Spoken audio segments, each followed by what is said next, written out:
The story of Orpheus and Eurydice is one of the most retold myths of all time. It encompasses the meaning of a Greek tragedy like with Oedipus Rex, and the complicated love of Hades and Persephone. For those who don't know, here is a basic overview. Orpheus was the son of Calliope, the muse of epic poetry, and was known world-round for his musical abilities, able to bring even the gods to their knees. He fell in love with a mortal named Eurydice and married her, but that is where their love story began and ended. One day, Eurydice was bit by a poisonous snake and died. In mourning, Orpheus brought everyone to tears with his lamentations, much like Demeter creating the winter in her grief. He went to the underworld and begged Hades and Persephone to return his wife. Moved, they agreed on one condition. Orpheus and the spirit of Eurydice were to walk out from whence he came, but Orpheus was not to look back for his love, not even once, or else she was doomed to the underworld. How was Orpheus to know if Hades was telling the truth? What if he got all the way to the surface and she was never there to begin with? Doubt Comes In is the most harrowing, intense scene in the musical adaptation of the myth named Hadestown. The audience watches, knowing what is about to happen, and can't stop it as Orpheus is deaf and blind to love. He can only think of deceit and the trickery of death itself. The stage is dark, the only light reflecting off smoke. Eurydice is nowhere to be seen, but she must be there. Mustn't she? Orpheus turns around too soon, and he sees his love return to the underworld for good, having never been lied to in the first place. As mentioned before, the myth of Orpheus and Eurydice has been retold many times. The tragedy of knowing if he had taken one more step, it could have all been worth it. Did he turn around because he thought they were both out? Did doubt really settle in and he thought she wasn't there? Was it an impossible quest from the start? Did he not love her enough? Did he love her too much? On TikTok, for a short while, there was a trend of testing if you could walk in front of your partner without them looking back. The insinuation changed between accounts of whether turning around meant you loved the most or if staring forward was the truest form of love. But which version is true? How do you love the right way in a tragedy? How do you love in a love story like this? But like Hadestown said, it's an old song. It's a sad song. And we're going to sing it again. Tragedies repeat in many ways, and they must be discussed to avoid them ourselves. That brings me to the main topic of today. Slay the Princess is an adaptation of not just the myth of Orpheus and Eurydice, but an adaptation of the analysis of the myth as a whole. Slay the Princess was originally released as a demo on August 1st, 2022, then released on October 23rd, 2023, and then the final pristine cut was released October 24th, 2024.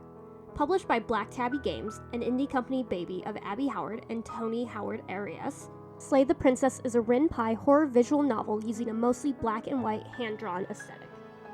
There are only 2 voice actors despite having hours of voice lines, the acclaimed Jonathan Sims and Nicole Goodnight, who is competing with Jennifer Goodwin for having the most princessy name to play a princess. There are 3 major characters, you, named the Decider, the narrator, and the titular princess.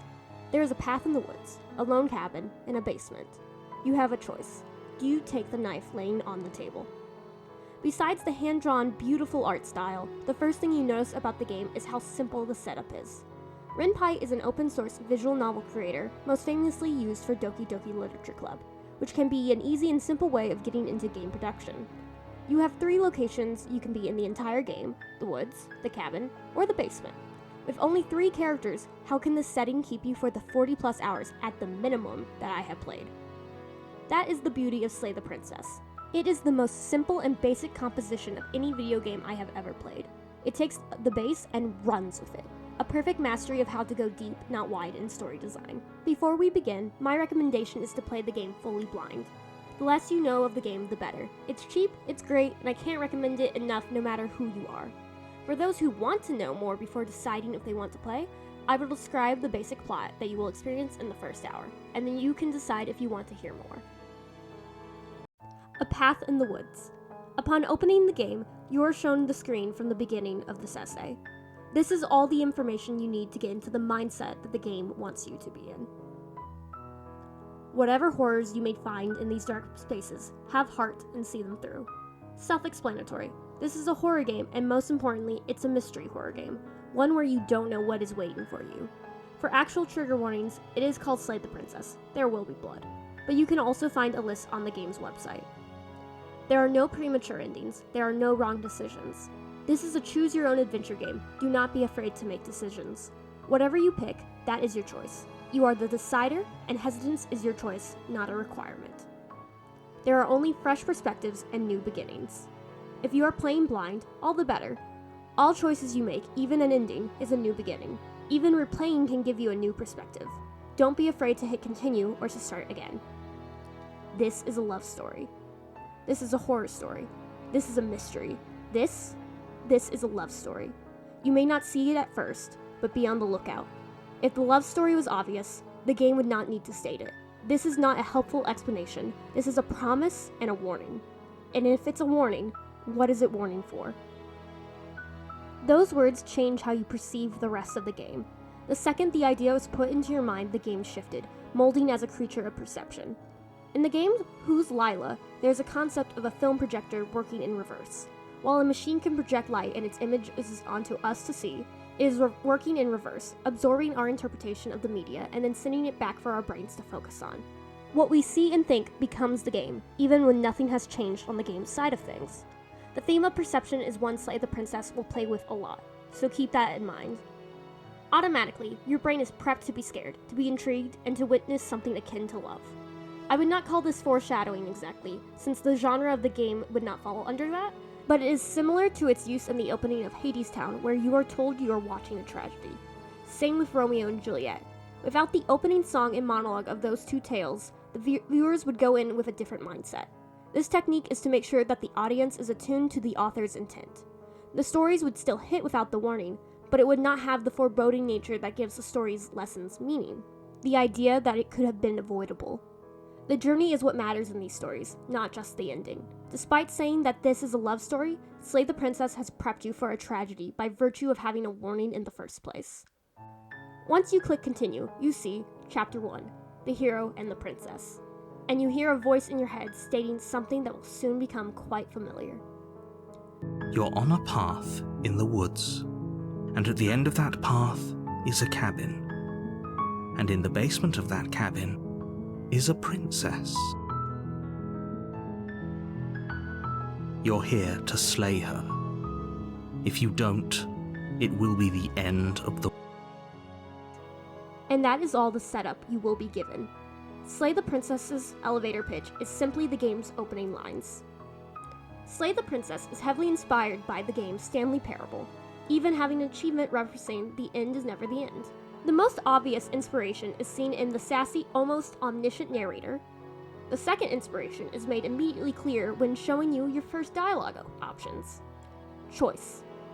While there are set stories in the code, there are so many options given that either change or simply flavor the world that make the gameplay feel endless.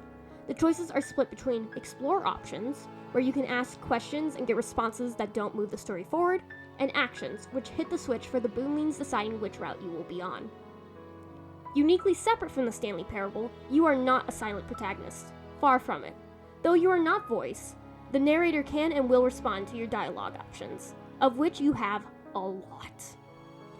You can ask more questions about the task assigned to you, and the narrator will repeatedly tell you that there is nothing hard to understand about what he said. You're on a path, there's a cabin, slay the princess! A voice in your head tells you this feels wrong. Doubt comes in. The voices in your head, as Jonathan Sim's official character has them noted, includes the narrator and the many pieces of glass that make up the decider. But to start, everyone has the voice of the hero. The hero, as is his namesake, is gallant, knightly, and confused as to why you would slay a princess. Aren't you supposed to save them? We're not going to go through with this, right? She's a princess. We're supposed to save princesses, not slay them. The narrator tells you to stop being a monarchy bootlicker and continue down the path. He warns you, do not trust the princess, she will lie and cheat, and anything to get out. The hero is unsure. In the cabin, it is a plain wooden interior with a window you can't interact with. The door is to the basement, and there is a lone table with a pristine blade laying on it. Your first major choice, if you haven't already chosen to walk into the woods against the narrator's wishes, that is presented, and unknowingly to you, it is the most important choice in the game. Do you take the blade? Do you go through the left or the right door, Stanley? For the sake of this essay, I will be explaining the route I remember being my first time before curating a specific playthrough to best showcase the story off. Though, keep in mind that there is much more than I'm not showing you here. I will also be referring to the player as I when I make personal decisions. You will refer to the sum total of the main character and the voices in his head, plus the player. The player will be anyone in the audience playing, and the decider is in reference to the in-universe being. This is a first-person game, but there is a difference between the player and the decider. Or at least my understanding of the game is that the decider is who we play as, but they are not us specifically. It is important to distinguish these things in metagames. So, I take the knife. I agree with the hero that despite the narrator's words that the princess would end the world if I did not kill her, I had no evidence of such. But I was not going unarmed. I just wanted to talk. I wouldn't use the knife unless I had to. It'd be rather difficult to slay the princess and save the world without it. The narrator whispers in your ears as your clawed hand grabs the knife. The hero and the narrator are foils, making you doubt both sides as they have their own agendas. As a player, we are more likely to align ourselves with the hero, as he seems to be just as lost as us. But surely the narrator had a reason for telling us all of this. And who has ever heard of an unreliable narrator before? Right now, you need something concrete to make educated decisions. Something outside of you. Someone like the princess. Who's there? You hear a cold voice as you descend the stairs. You can speak out. I say hello. I want peace. You go down and you see her, coldly beautiful as described by the hero, sitting chained against the wall in a dark basement with only a small window letting in stars. This is the princess. Focus on the task at hand. I ask to talk. You find upon asking the princess questions, you get the same vagueness that the narrator gives you. She has no name, at least not one she would tell you. She doesn't know where she came from, how long she's been there, or who put her there. She doesn't even know how long it's been since she's eaten. She is just as basic as the opening lines of the game. She is only the princess, with a narrative role to fill. If you asked if she wanted to end the world, she asked the obvious of how could she. The narrator tells you to stop talking to her. Every second you are not slaying her is another second she has to end everything. And you should especially stop giving her information, albeit as little as you have. The princess states the conflict in the room, that this is a game of trust.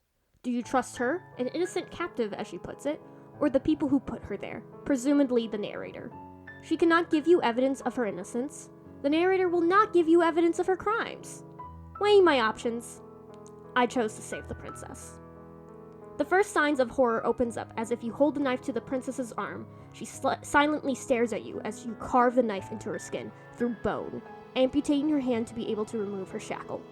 The hero notes that she made no noise, no emotion despite the pain. Doubt comes in, but she hasn't done anything to hurt me, so I walk her out the cabin. Before the two can leave, the narrator panics, stating he can't afford to sit idly by and let you end the world.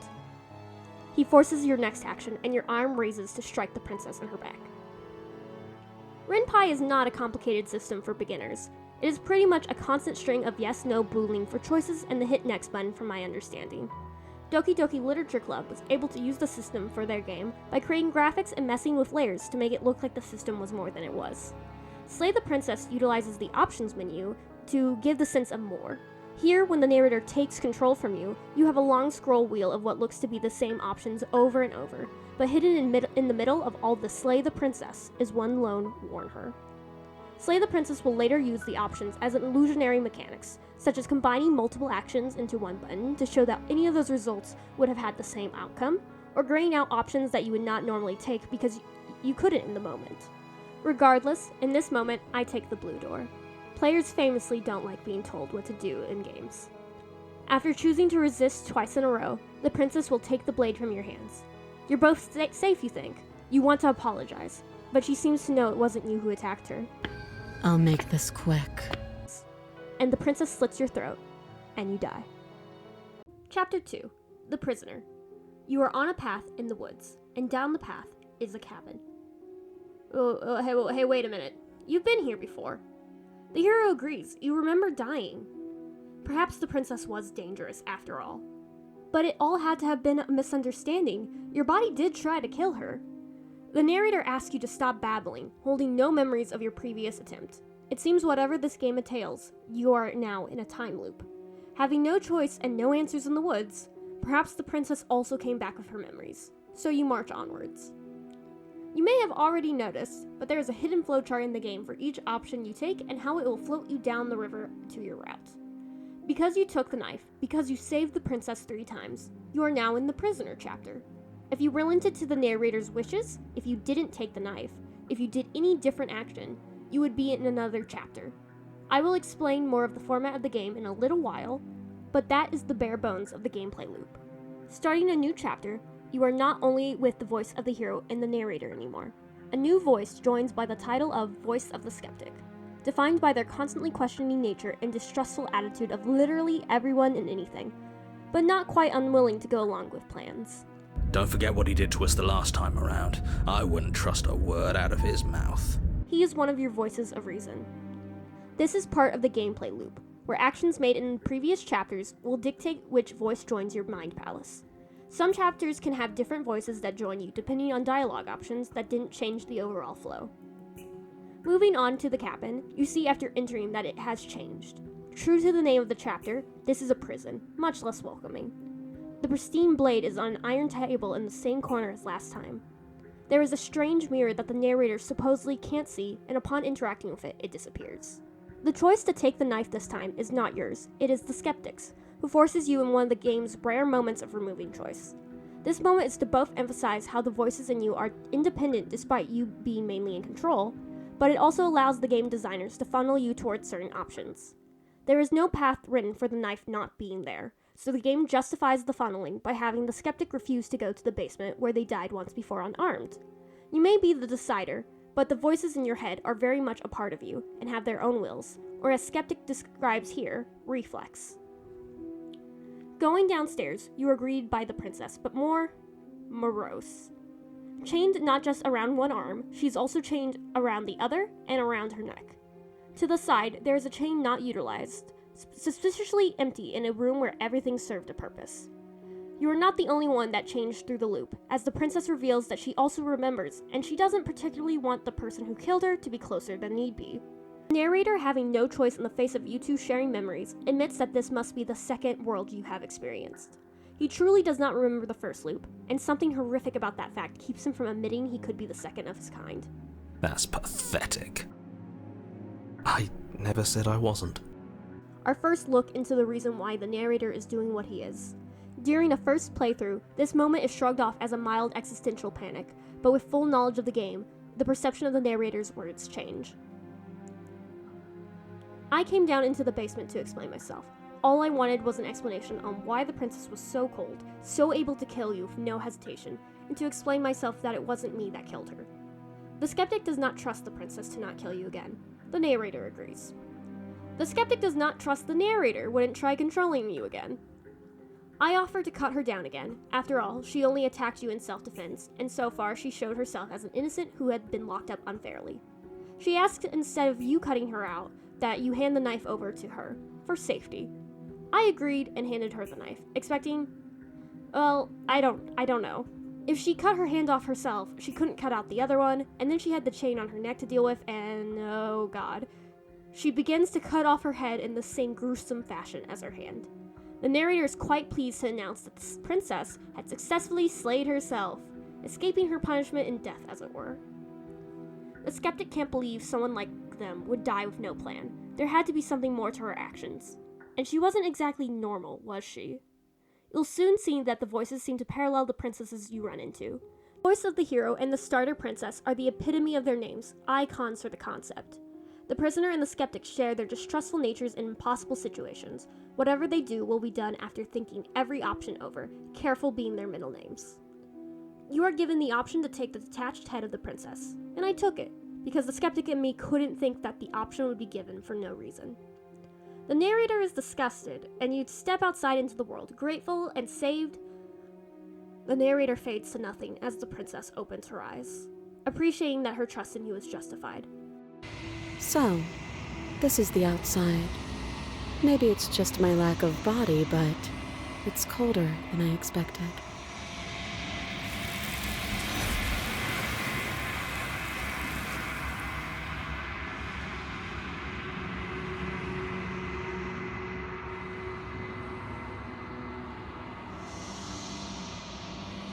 She's gone. Where did she go? Should we try and find her? It is just the voices in you now and nothing. Only the mirror from before welcoming you. The voices are hesitant to approach, but you have no option but to try and finally see your form. Who are you? Why have you been put into this situation and told to slay the princess? That is half the mystery, so how could you not see what you look like? The voices all vanish. In the reflection, you hear words not from the narrator, but from something greater, the game itself. It's you. You are told you are at the cabin once again, in an empty and quiet place, but all you see is a never-ending shifting mound of hands, propping the body and the head of the princess.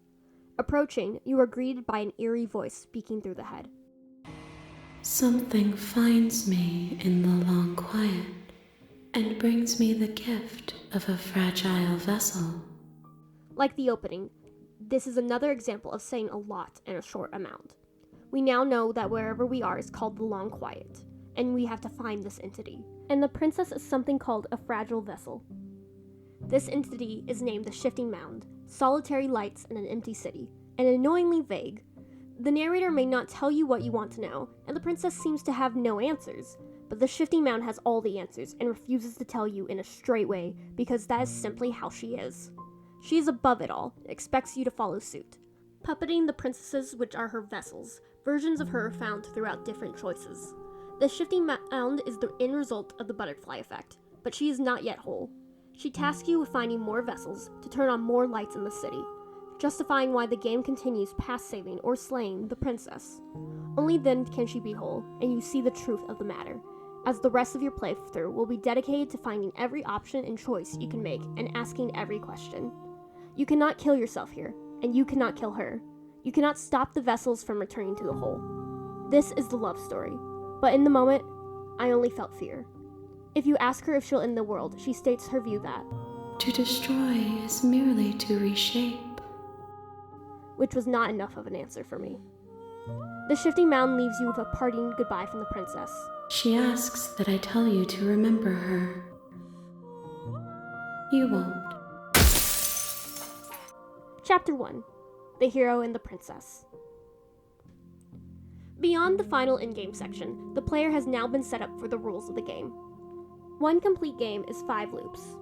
Each loop has anywhere between 2 to 4 chapters, and each loop starts back at what appears to be a fresh save as the decider's memory is erased. Each new chapter thread will come with more voices in your head, and more pieces of the puzzle are revealed. The game will now only stop you from choosing options that will send you down similar paths that you have already tread. For instance, now the game would stop you from choosing to save the princess from the narrator's control over you, graying out the choice to prevent you from going to the prisoner chapter again. I have watched 3 of my friends play the game. It took anywhere between 2 playthroughs to 4 to figure everything out, but you can get lucky with your choices and learn most of the mystery in 1 playthrough. I personally figured everything out by 3 full games, but apparently I had chosen routes that gave me no information near the beginning of my time, although every playthrough was greatly enjoyable. This is now the off-ramp for those who want to enjoy the game blind besides this brief explanation. A choose-your-own game is best enjoyed not knowing where the choices could lead. A mystery is best solved on your own. Perhaps you're like me and you like watching video essays on games you'll never play, so carry on! We are now in full spoiler territory as the analysis for over half the game's content begins.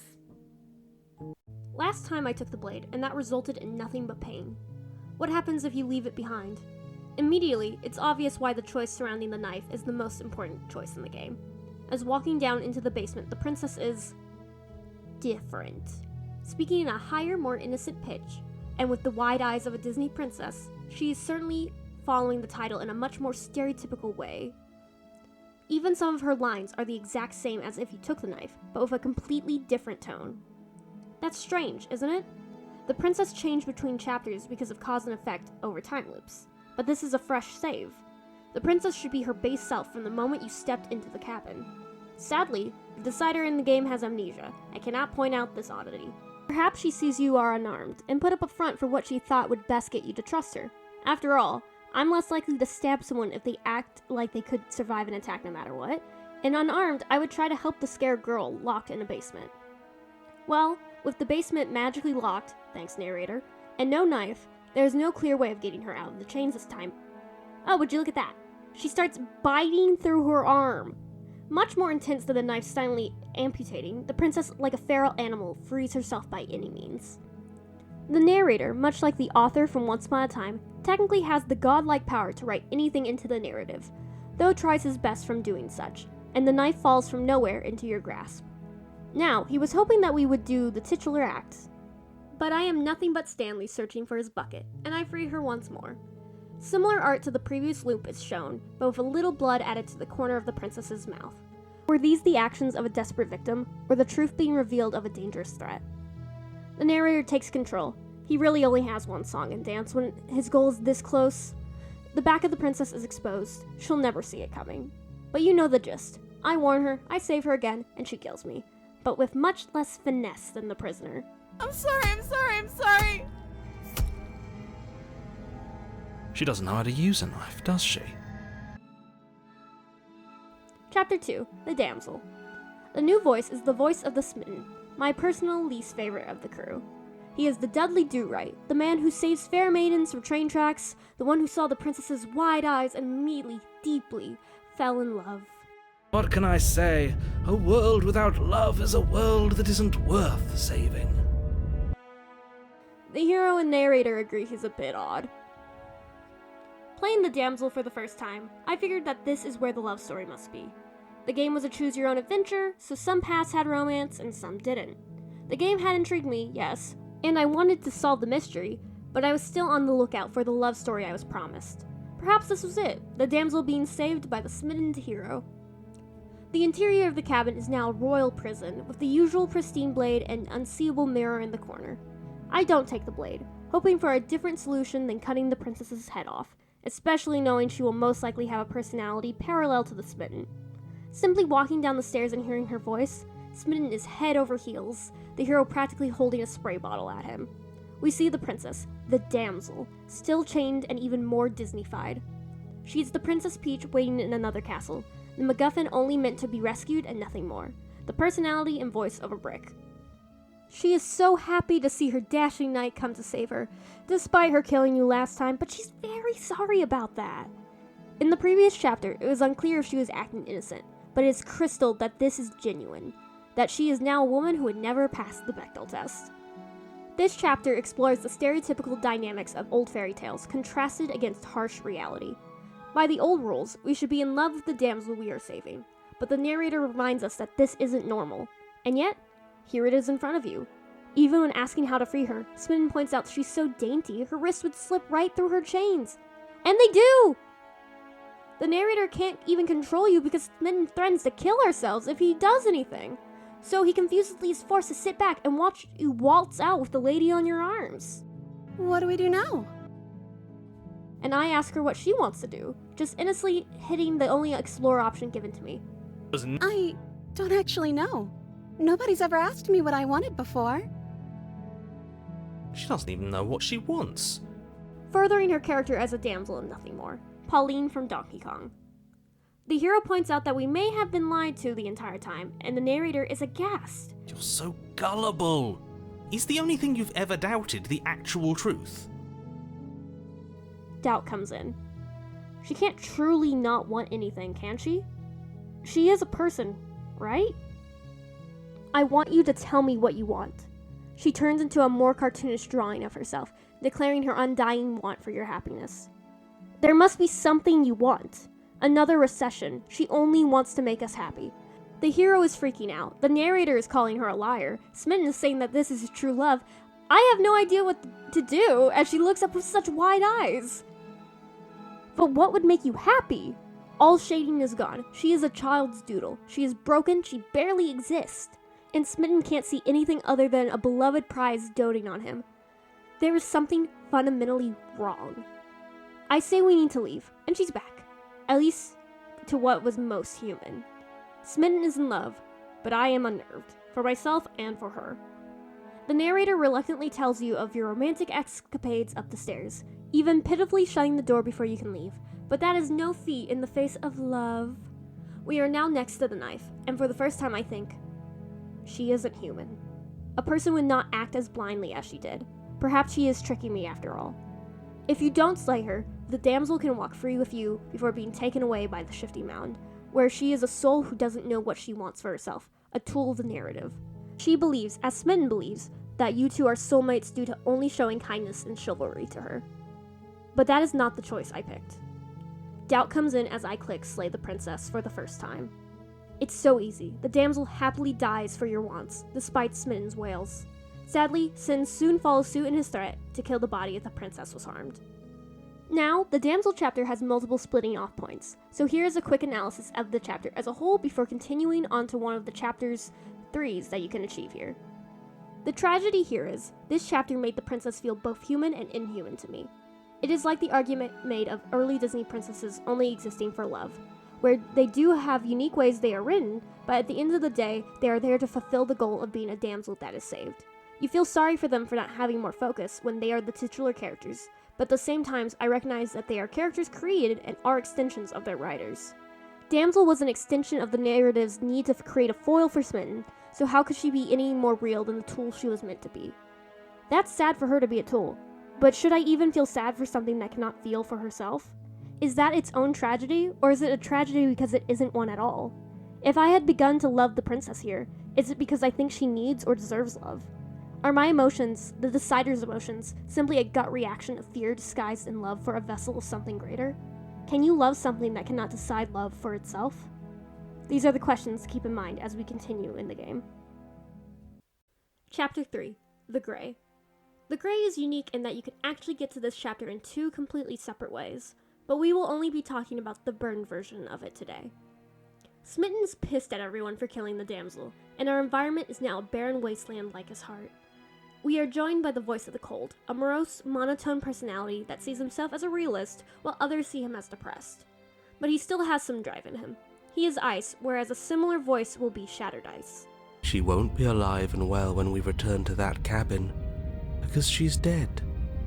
We killed her.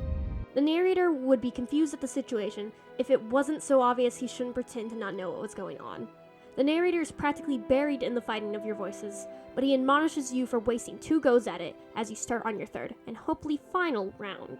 The difference in environment is somehow an extension of whatever powers the princess holds, and it is a sign that the end of the world is close. The cabin is a forgotten ruin, a familiar ghost haunting its hall, and the pristine blade is gone. The mirror blocks the path down to the basement, and you have no choice but to see your reflection. And it's gone. Continuing down, you see more flashes of the ghostly princess. Reflecting back on the Orpheus and Eurydice comparison, this chapter is like if Orpheus went back for Eurydice after turning around. In the game Hades, their version of Eurydice was furious at Orpheus for failing to save her regardless of his intent. Orpheus knew what turning around would mean, yet he still did it because of the doubt. No one could blame Eurydice for being upset. Here, the damsel may have understood why you killed her, but she is in mourning for her own life, and so is Smitten. This chapter is chasing after the literal ghost of the past as you lose the princess to either your own actions or hers. Only internal persistence and a mysterious feeling pushing you onward. She may love you, but does she want you back? In the basement, you see the corpse of the damsel. You hear a lock and turn around behind to see the Grey, the ghost princess dressed in a wedding dress and veil, standing at the top of the stairs with a torch and the pristine blade in her chest. I missed you. That angelic voice, I missed you too, my beloved. This is a bad place. We're supposed to be together, but it keeps making us hurt each other. The torch falls from the princess's hand and bounces down the stairs. There's not many choices in this chapter, as you simply walk into the basement in order to die in a blazing fire with the Grey, as the Smitten sees it as a justified way of taking you down to be with your love together. In the last chapter, the damsel had no wants besides being with you, and she kept that when she became the Grey, till death and beyond do you part. There's a specific line of dialogue that reminds you that this Grey is still the damsel. You tell her you don't want this, and she responds, You just think you don't. Sometimes someone else makes decisions for you, and those decisions are for the best. You should know that. She was raised in choices being made for her, so it is only fitting that you die in the same way she did. Eurydice turned on Orpheus, love tainted by regret and Hades. You burn with her, but despite the fire, it is strangely cold as the shifting mound takes another vessel.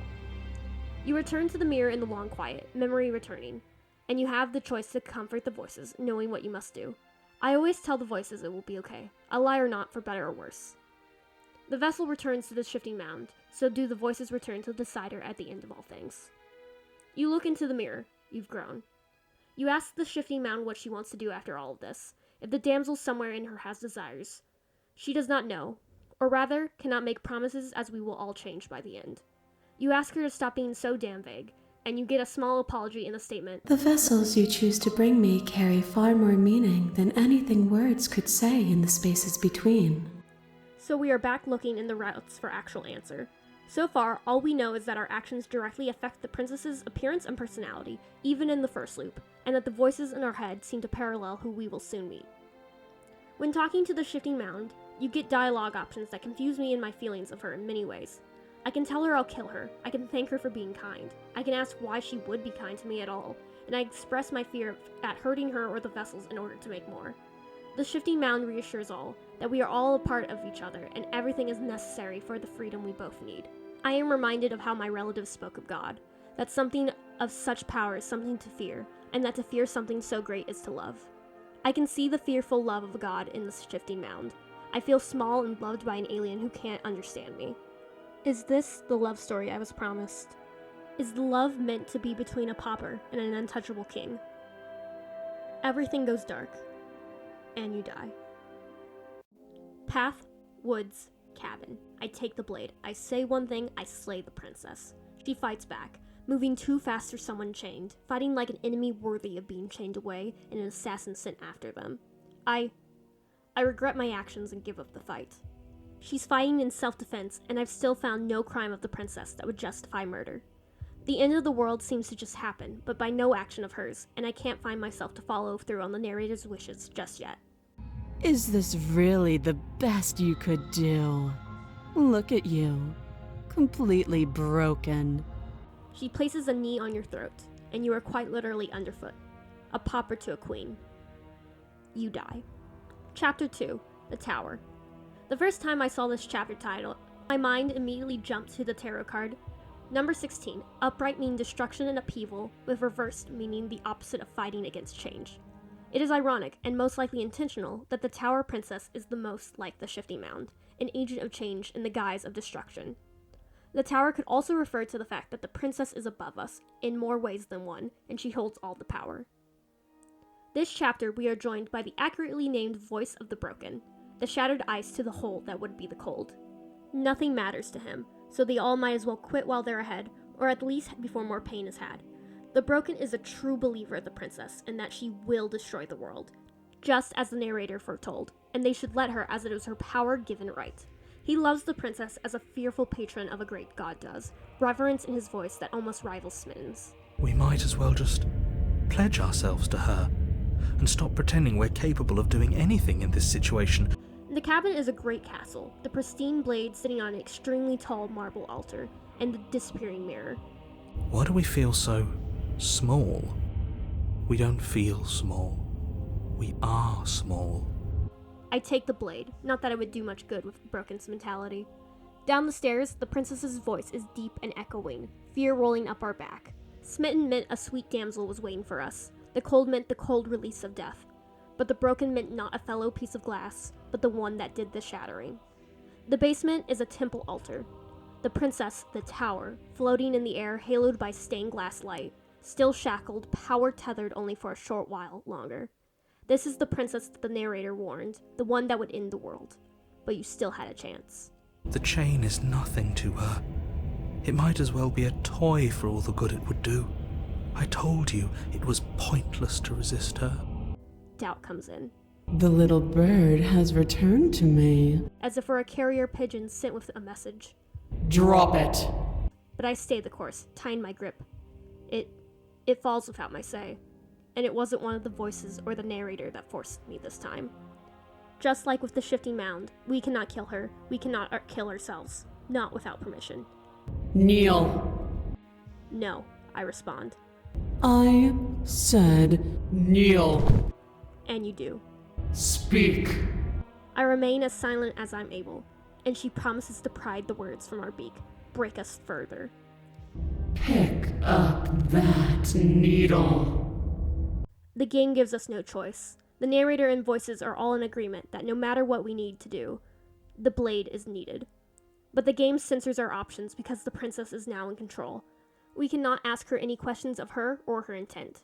We cannot kill her. We cannot kill ourselves. not without permission.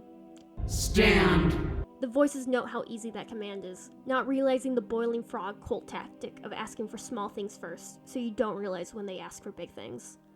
I hate you. I hate you so much. All of you. Stop making me do things. I'm going to kneel here forever. Those are the grayed out options. The mind for once so clear in thought, no doubt in sight, but the inability to choose as you stand.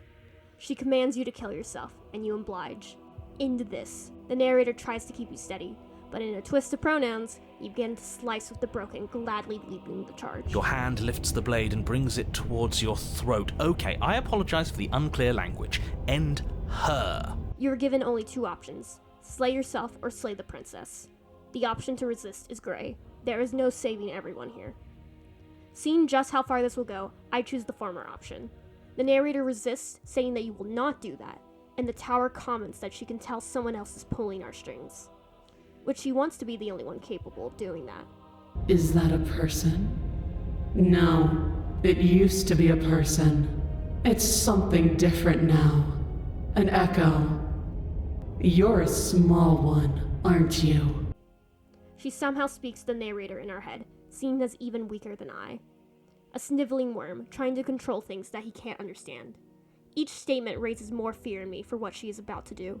The knife still at our neck. She takes control of the narrator, puppeting his voice and powers to describe your death. When I see you again, you'll free me from my chains and deliver me to the destiny that lies beyond this place. The same mission that the shifting mound gave you. The princess became the tower, and now it seems she'll become a god. We will. I promise. The broken states with a fearful love in his heart, and the narrator hears him loud and clear. Everything goes dark. And you die. And you die. Path? No, woods. You might as well already be at the cabin. Regardless, we've heard this all before, the voice of the contrarian sarcastically points out, a voice dedicating to hearing the options to make sure he picks none of them. Tongue-in-cheek he is, pointing out that the woods had nothing happen in them ever, so they should just hurry along to the actual plot. The contrarian is here because of our efforts to resist the tower, the want of a wayward soul personified. Hello, Stanley. But we still have the broken, who insists fealty. So what? Just because she made us kill ourselves, we're supposed to submit to her authority without question? Minus the subject matter, this is actually a very similar argument made against the idea that people should fear a god. Broken and contrarian are 2 sides of a coin, one arguing that might makes right, and the other one that says screw that. And the hero is in the middle, stating that we're stuck either following one uncaring god, the princess, or another, the narrator. Please, nothing in life is a binary. Obviously, we find a third choice that nobody wants. Contrarian would be great at writing choose-your-own-adventure stories. But the question of free will is brought up when no matter what you pick as your next option, the cabin before you explodes in holy light. The princess, the apotheosis, rises from the ground, hatching into an eldritch being of eyes on scrolls wrapped around the figure of a holy woman, the curvature of the world bending to her will. This is not the end of the world, but it looks the closest you've ever seen her manage. She states you set her free, your very existence tying her to you and vice versa. Pristine blade plunges next to you, and maybe 3rd time's the charm as I take the blade. Charge into oblivion. But once again, she is too powerful. The broken wins out as she places you on her shoulder, a pet bird standing on the shoulders of giants. The narrator declares that the end of the world is here and vanishes, and the usual tendrils of the long quiet appear. But they don't take the princess. Instead, the princess takes it, calling the world an illusion, a play of shadows dancing on the wall, an allusion to Plato's cave. She digs into the mold of the world, demanding you be let free. She is so close. Eurydice can see the light of the sun on the surface, and she is there with you. You will both soon be free. You suddenly feel nothing but pain. Pain greater than you can ever describe. Your very being torn asunder, the fear and trust fighting each other for the right option. You have to stop this. I can't take it, you scream. You're hurting me. The apotheosis promises it will be over soon, that this is for the best, and like the Greys said, sometimes choices are made for you and are for the best. But the pain is unbearable. You feel something else too, anger, a need to lash out and hurt that which is hurting you. Perhaps Orpheus turned around only upon the thought that Eurydice had betrayed him, that she was in on the pain and the misery he felt. The betrayal there had to be as he walked to the surface. After all, why would someone's love cause such pain? Doubt comes in. Does Orpheus turn around? Either choice is given to the player here. to hurt or to not hurt the apotheosis. For now, I choose to not. We can see a glimpse into the other side of the long quiet, but before the apotheosis can continue, she is pulled in by the shifting mound. She was not the god she thought she was, only a pale imitation, only the echo that she insulted the narrator as.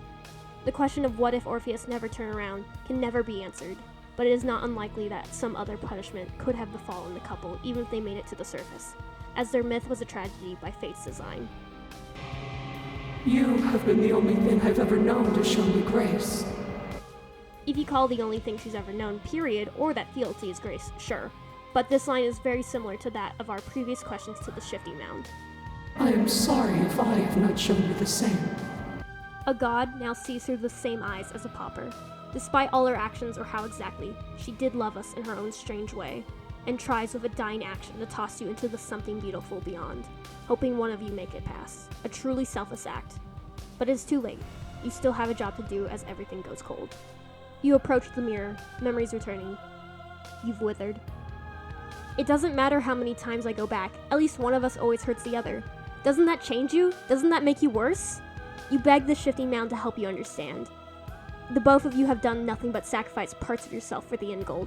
And love is sacrifice, is it not? But why did it feel like it was all destined to end badly? It changes me, but it doesn't make me worse, nor does it make me care for you any less. Does it make you worse? Do you resent me? Yes, I argued. You're torturing me, and I hate it. I think I hate you. She dismisses your emotions, and the anger felt from the apotheosis flowed through me. Now more than ever, I felt like a tool, and that the shifting mound could never understand what even the apotheosis eventually could. Perhaps the decider was Eurydice in the end, looking up at someone with all the power looking down. But everything goes dark, and you die. Path, woods, cabin. Screw this! I walk the other direction. Ignoring the narrator, ignoring the plot entirely, I continue away. The cabin appears before me, no matter where I go. But I continue to make the conscious decision to turn away. Eurydice does not deserve my effort. Why should I track through hell for no reward for myself? To help an uncaring lover who might not love me at all. The cabin keeps appearing, the cabin keeps appearing, the cabin keeps appearing. Everything goes dark, and you die. Chapter 2, The Stranger. Path, woods, cabin. Now with added walls and the Contrarian. Welcome back. It should be obvious why he is the voice that joins us this chapter. Contrarian is one of my friend's favorites. He is a snide yet joyful acquaintance that constantly suggests the third option when the opposite isn't available. If the narrator says slay the princess, he says kill yourself. If the hero says think this through, he wants to rush in. If you say you pick up the knife, he throws it out the window. Contrarian also has one of my favorite deliveries and tone of all the voices, as you can hear his grin in every word. Back to the walls. We have seen that the narrator can control and block the decider from making certain choices, but he claims these walls have always been there. I'm inclined to believe him, due to the fact that other versions admit to knowing of potential loops, but have no memory, though we can't know before we explain that we had previously wandered off. It is possible the walls are due to the reason the environment changes on its own, but I think this is a unique case as this is a unique chapter. We haven't even met the princess yet. How could things be different? I believe the walls were added by the shifting mound herself.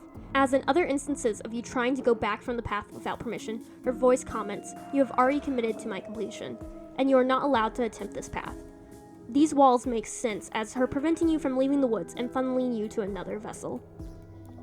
You go to the cabin. The walls surrounding it make it look like an arena for a show, an animal in its very large cage. She will lie, the narrator repeats.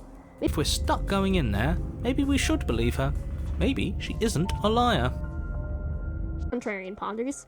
The hero questioned this very thing, under the guise of curiosity and not contradiction for contradiction's sake. But it shows how all of these voices come from the same source and have overlapping opinions. Let's keep an open mind. The hero reluctantly agrees. Sometimes a broken clock likes to being wrong, but you can't discount them when they could potentially be right. The cabin, it's made of wood, it's made of stone, it's stained glass, window hanging in the plane, a plain window, branches creep in, the table not sitting straight, the door, the mirror, I can see the stars through the floor. It's glitch combination of textures from every possible cabin. I take the blade, but my anger lies with the shifting mound. Her vessels show the capacity for change. They are changed by the looks of it. Even the god who hurt me felt apologetic. If the princess is here, does she deserve my anger? Or maybe I just want to see where Contrarian's line of thinking will go, as I throw the blade out the window. The basement stairs are reminiscent of the dark art style of Dr. Seuss. 3 paths shifting and splitting. We hear the princess's voices. She's just as disjointed as the rest of the cabin. I choose a path. It does not matter which, as they all end the same way. The narrator speaks in our mind as flashes of what should or could be appear. Concept art of the path, the woods, the cabin, devolving as the damsel did to the original storyboards. We see the bones of the world lay bare. We are nothing but a story told over and over again, and the story is wrong. The story is so right. Consumption and betrayal, skepticism and blind devotion, rivalry and submission, terror and longing, pain and unfamiliarity. And at the heart of it all, an emotion that can only be described as... Can I help you? Without our choice, the dialogue cuts off as we're in the basement. It's normal. The princess sits straight as our mind reels. The voices agreeing that we feel different but the same, like some secret of the universe had just been told to us, but we had not the ability to comprehend it. Speaking to the princess, our vision, or the universe rather, shatters as we see her multiply and speak in different tones, voices overlapping. The world breaks as you attack, you save her, you cower, you run, you do everything as it all collapses. Left is the princess, in a fused pain and mess. 3 heads but many more minds. She begs us to help her. She's just as confused as us. After all, from her perspective, the world ended and then everything was wrong, while she was still locked away. We have the option to say yes, to say no, to argue she just ended the world, but I can see the long quiet creeping in, ready to take her. It's going to be okay, I lie, as the shifting mound takes her.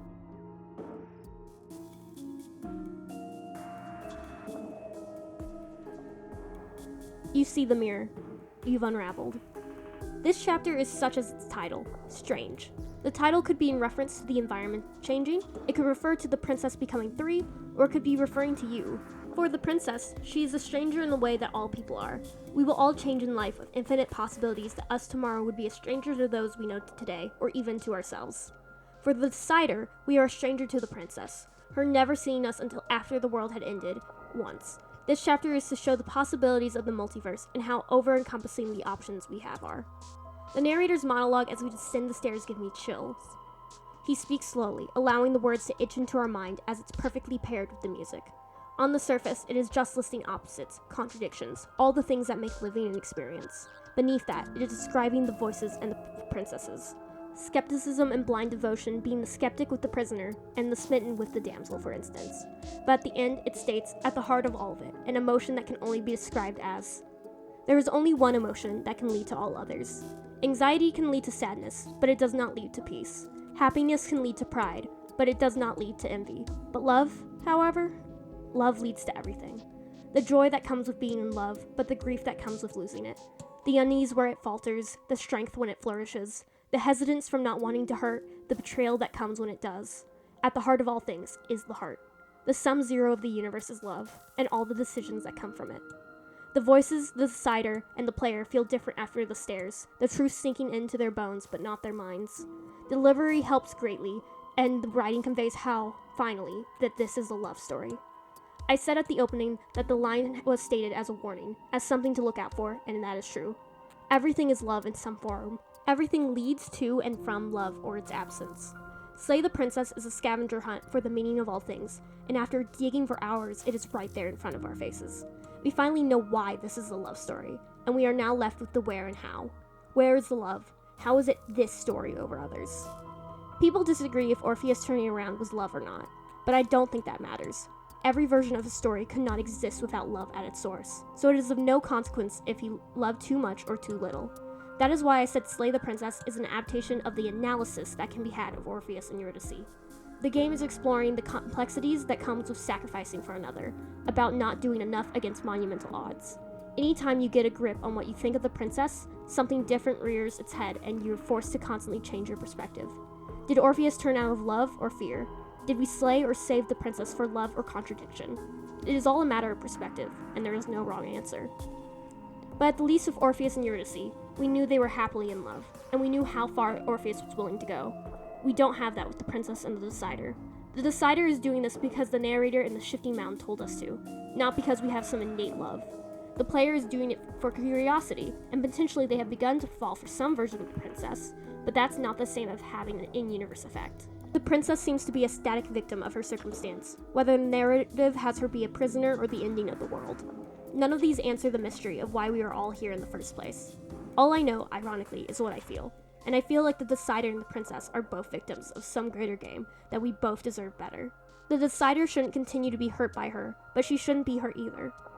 I'm not in love, but isn't empathy its own form of love? The next time I see you, each of us will finally know what we are. I will be here, waiting for you. Everything goes dark, and you die. Welcome to a new recording session, so if the audio's a bit off, that's why. So, what do I do now? What is the right choice? The game said there were no wrong choices, but like in life, fault and guilt weigh heavy on the mind. There must be some way to get a happily ever after.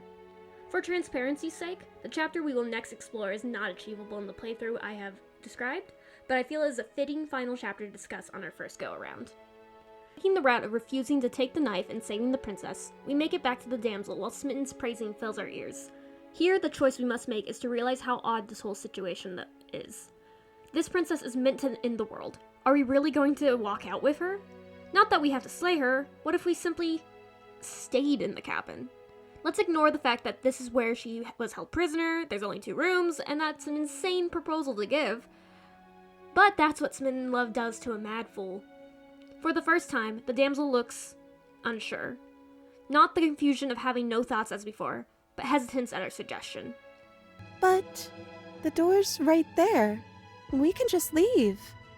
Smitten is confused. Aren't we enough? She's the damsel. We're the hero. This should be a fairy tale ending. Of us living our lives forever.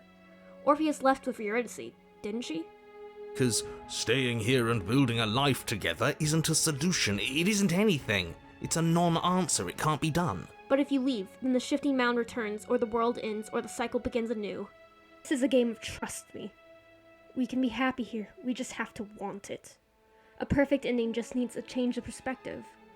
Then, the damsel, oh so in love, points out as she averts her eyes. I don't know you. When she was devolving to a cartoonish version of herself, that was unnerving due to her having no free will. But here, we had already grown used to that, making it strange the moment she breaks the mold.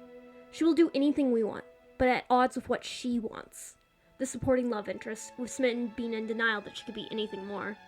Smitten blames the narrator, blames the cabin not being as grand as a princess deserves. If we just made these walls more fitting for a princess, if we just say the right things, if we just showed her the contents of our heart, she'd be happy here. Without our say, into the horror of the narrator, Smitten rips open our ribcage and shows her our heart. She leans in, realizing Smitten wants to share something. Sacrifice. Oh, I see. You're trying to tell me something. It's beautiful. Everything goes dark and we die? Yes. Epilogue. Happily ever after. You're on a path in the woods. Mate, we're clearly already in the cabin. And indeed we are, or at least what would have been the cabin. We are now standing in a grand palace of stained glass lining the walls, depicting the princess holding a fractured heart. At the far end of the room is a mirror stretching to the ceiling. The blade is missing, and if you ask about it, the narrator states, I'm sure it'll turn up somewhere. It has to. It's part of the whole structure of this place. meaning that the blade is not just for show. It is curious how we've never given the option to kill the princess with our bare hands, only able to stab. We are joined by the opportunist, a voice ready to take advantage whenever possible, always looking for an in and sucking up. Right on cue, here's the new guy. Welcome! Thank you. I'm just happy to be here. His introduction is announced by the hero welcoming the new guy, and I love these moments of characterization that make the voices feel like a group of brothers all watching their little brother make the worst decisions in life. Notably though, Spin is missing. The mirror disappears as we approach, and instead of the stairs to the basement, there are grand ones to the second floor. We hear the princess call out, "She has dinner for us! We haven't had food in so long... in ever!" In the basement, the attic, We are now in a dining hall with no windows, only tapestries of what looks to be us and the princess embracing. The princess sits at the far end of the table in a massive ball gown, the blade and necklace hanging around her neck. Behind her is a demonic shadow, flickering in the light of 4 candles. You're here. Now we can start being happy together. We are forced to sit down. Flare. Isn't that better? It is better, right? Hesitance. Meek. The princess is trying to appease our wants. You ask what this place is, and she answers. It's our happy ending, just like you asked for. It's everything we're supposed to have ever wanted. Our fairy tale ending. The shadow elongates and causes a feast to appear. There's no reason to refuse, so we eat, and it's the best meal we've ever had. But the hunger remains. The food reappears, we eat again. It's not as good. We eat a 3rd time. Neither of you can stomach it. A 4th, you almost forget why you enjoyed the meal in the first place. I'm so tired of this. And the flame goes out. She panics, asking if she did something wrong, like you will be mad at her for just stating an opinion. I don't think you did anything wrong, I say. I think you just said something you wanted to say. She states she doesn't want him to be upset at her, so her statement had to be wrong.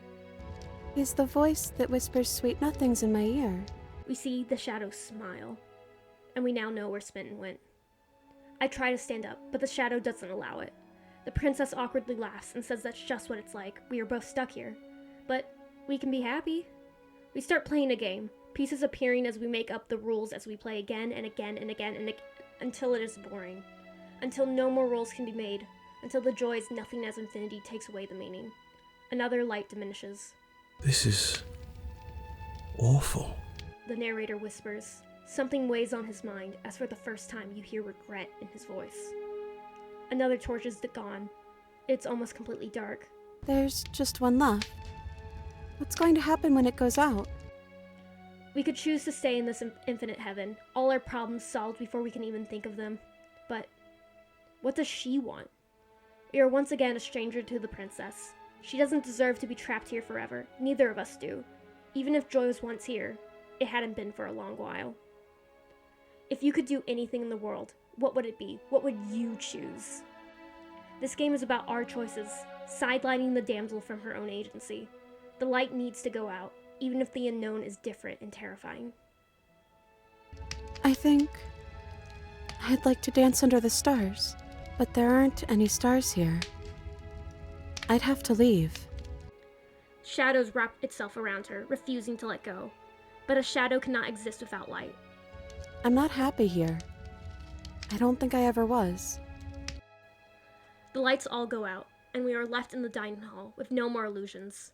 The princess crying. We were given many options on what to say. We can be selfish, we could crack a joke, we could apologize, we could slay the princess. Are you okay? I ask. Cheeks. No, it feels like an important part of me is gone. But I'm still here. Well, we can't sit here forever. That part of us is over. She stands up, dress trailing as she comes to our side as we go to leave. Do you still care about me? The blade shining on her chest. It would be so easy. Of course I do. Whatever we had between us wasn't real. This is real. No. I don't know, is the option I always pick when I play this chapter. The decider and the princess barely know each other, and both have had limited free will. All we have between us is fragile trust and commiseration. But maybe I can now. This is what I feel is the most honest answer. After all, this is a love story. And I offer her my hand. This is a journey we are taking together. The narrator describes our peaceful exit with no resistance. The hero points out as such. Isn't this the end of the world? The narrator admits he was wrong. Yes, well, I've seen my fairy tale ending, and I think there might be worse things than the end of the world. We step into the open world. The stars are so beautiful and cold. I hope this was worth it. Genuinely, I do. The narrator gives us his blessings and disappears. This must mean something, but for right now, my focus is on the princess. I meant it when I said I wanted to dance. And you do. The game narrates in response to the narrator being gone. No voice acting as the silence comforts and the music lulls. What are we? Partners? Enemies? Friends? It does not matter. As we dance, a true smile lights the princess's face, and I can only assume the decider's does too, as I am certainly smiling. We dance, and I fell in love. Thank you for taking me here. This is nice, even if it's a little cold outside. No. I had finally felt the connection, the spark to the princess, and she had finally become happy. She can't take her yet. Orpheus doesn't turn around. No, this one is a songbird in a cage of gilded shadows. She will make for an honest heart. Do not mourn her. She has finally learned to sing for herself. The shifting mound says by puppeting the words. Let her out, I beg. She had only just been freed. It was inevitable, she states. All the vessels, no matter how broken or healed, would return to the source. But it still feels like stealing. I am in love with the princess, every part of her tragic story, but not the whole who sees them as a means to an end. Skepticism and blind devotion, terror and longing, pain and unfamiliarity, love and hate. Now, in a normal playthrough, the 5th loop does not actually take you to the shifting mound, like in the end of the other loops, so this is all stuff that would play out under normal circumstances. Before we discuss the ending of the game, we will fully analyze my favorite chapter first. The epilogue is obviously a metaphor for obsessive love, abusive love, and the fading of a relationship. Smitten is in love, or he at least thinks he is, with the damsel, and his way of showing this is by controlling her, saying it's for the best. The princess was terrifying of angering him, not wanting to say the wrong things that could either set him off or end the relationship. Eating the food and playing the game again with less joy each time represents being in a relationship where you've stayed so long because it's something familiar, not because it brings joy anymore. It's not until a drastic change, all the lights going out, that flaws become obvious. You may try to convince yourself that you are happy. You've put so much time and effort in, and it'd be so easy to stay. But in order to see the stars, you need to go outside.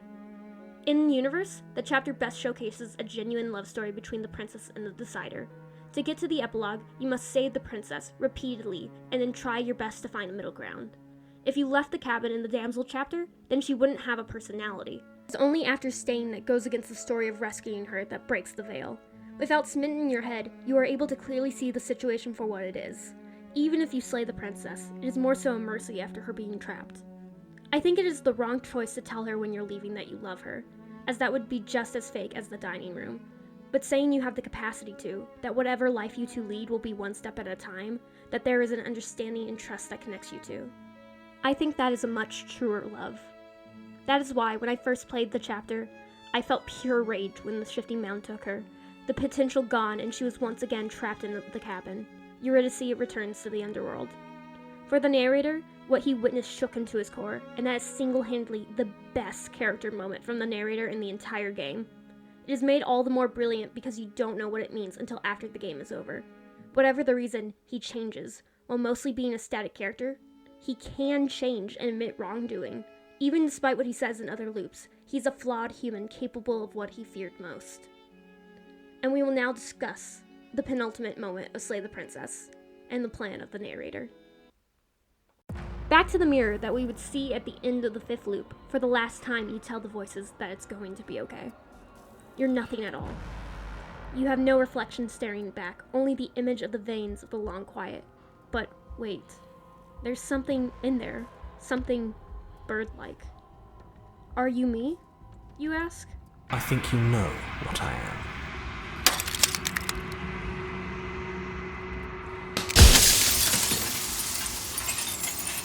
Crack!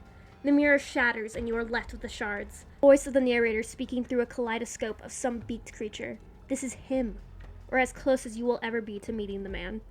Here you are given the option of many questions. Too many, in fact. You have a limited number you can ask, as after each question, a piece of the mirror breaks, eradicating the narrator from existence.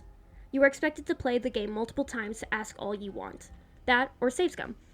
This is why I didn't know the answers to the game until after 3 Let's Plays, as I had somehow asked all of the unimportant questions before the major ones. Luckily, unlike the shifting mound, the narrator, while verbose, can actually answer questions. The narrator is not a man, he reveals, but rather an echo created by someone, and all the chapters we have played had different versions of echoes with us. The tower had been able to tell this. That's what made him different from the voices, as he was a separate entity whispering to you. He's almost like a squip, or an AI, not quite real, but the last remaining thread of its programmer. You are in something called a construct, an environment that can exist in many places at once and can change. If you died or the world ended, you and the princess's mind would be shifted into another version of the construct, which is why you two remember the loops, but the environment changed and the narrator was unaware. It was meant to keep you and the princess inside until you slayed her, no matter how many times it took. He wondered how many versions came before him, as you were never meant to see him or awaken to your true potential. But you're waking up to your true nature now. It won't be able to work like that anymore. You ask him why he lied about knowing about the loops. Sure, the echoes couldn't remember them, but they knew of their possibility. The narrator muses that they were all cowards at heart in the face of existential dread, hearkening back to what he said in The Prisoner. He also states that the other versions of him could have had wrong impressions of how the construct worked. But don't worry. Except for me. I can tell you for a fact that I'm right. Hubris to the end. You demand to know who the princess is, why you were ordered to kill her. She is the shifting mound, the ebb and flow, the capacity to change. She's the god of change, and most importantly, the god of death and destruction. The narrator was a mortal man terrified of death and sought to rid the world of it. The princess would end the world, yes, but not instantly. Slowly as all things reached their conclusion at their own pace. He wanted a world that stayed the same, forever, his own happily ever after. That is why, upon seeing what torture would actually be like, he changed his mind. You could ask him about that version of him, and he admits that there was always the possibility of being wrong. But that was not him now. You could still slay the princess, he begs. You could save everybody from death. Do they know about this, you scream? Or did the narrator make this choice for the entire world, everyone outside of the construct? Of course not, he scoffs. No one could even know the construct existed. But finally, what am I? And it is revealed. You're the long quiet, the god I made to rid the world of death. The construct is not simply a third entity. It is you. The shifting mound is time and you are space. That is why the apotheosis breached the world, and you felt pain, as she was digging into your very being to escape. That is why the long quiet resembles the path and the location of the cabin, and why the princess could never leave the cabin without you, even if the cabin wasn't a physical building. It's all been there. It's always been you, being molded by the voices and the narrator in your head. It is also revealed that you and the princess were once one, that the narrator tore you apart to fight the other. You have a piece of her in you, and vice versa, which would allow life to move on even a little bit after her death, instead of nothing happening forever. The voices in your head are simply the jagged edges of your separation, where your conscience was not quite as solid as the princess, but your body stayed the same. All the references to you resembling a bird, they were because you were designed in the image of your creator, or the echo is using your reflection to speak in the first place. I don't want to be a god. I want to be me. The narrator states that you were never supposed to know about any of this. You were supposed to slay the princess and live happily in the construct. There's no accounting for free will, He says, sounding much more like the god and not you. If I destroy her, won't I be alone? Yes, the narrator states, but it'll all be worth it. How honorable of him to nominate you for a sacrifice and call it just. You ask him if he has anything left to say for his hubris, for the gall of playing God. I do. The people out there are real. No matter what you do to them, no matter what you enable, I want you to remember that. He still stands that this is for the greater good, not caring what anyone thinks of him. You can call the narrator many things, but you can't say he isn't dedicated. If you made us, then I want you to know that this has been torture. To fall in love again and again and have it ripped away, to question your sanity as voices in your head tell you to question everything. The princess, truly a victim this entire time. The inevitability of death is torture. I would gladly put two infinite beings through what you've been through to spare infinite lives from oblivion. We have one final thing we can say to the narrator before he disappears for good. He convinced you that death needs to be destroyed? Do you hate him for all that he's done? Or do you pity a madman who set out on a fruitless endeavor? None of your choices matter. After all, You aren't the god of change, and she's not here. You know what you have to do. The narrator was right. You are the long quiet, a vast and nascent god, and it's finally time for you to wake up. All of this is you. Us is the story of the narrator and the realization of what you are. You are the broken half of the princess, forced to break yourselves down further. But there is still more. Before we look at the ending, we need to figure out how the construct fully works and how it relates to the princess. If you wish to skip to the end, feel free to do so. But for now, we will see where the other constructs leads. As a breather, Stanley, what happens if you just do what the narrator asks? Let's kill death! The very first ending my friend got, and the fastest you can achieve in the game, is if you do everything the narrator says without hesitation. Go to the cabin, grab the knife, slay the princess, and walk out with the confidence of a man who just murdered a fragile damsel. Congrats! You got the good ending and saved everyone. Credits roll as the world cheers for you. There isn't anything to analyze here. I just think it's funny that it exists. If someone were to play the game thinking you had to do everything the narrator said, this short ending would be a clue that going down different paths would give you a more fulfilling story. My friend achieved this purely because he likes going down the neutral path before doing weird stuff. He then proceeded to get the stranger. Now, back to the actual endings. There are a few more that I think are important to explore to truly know the princess.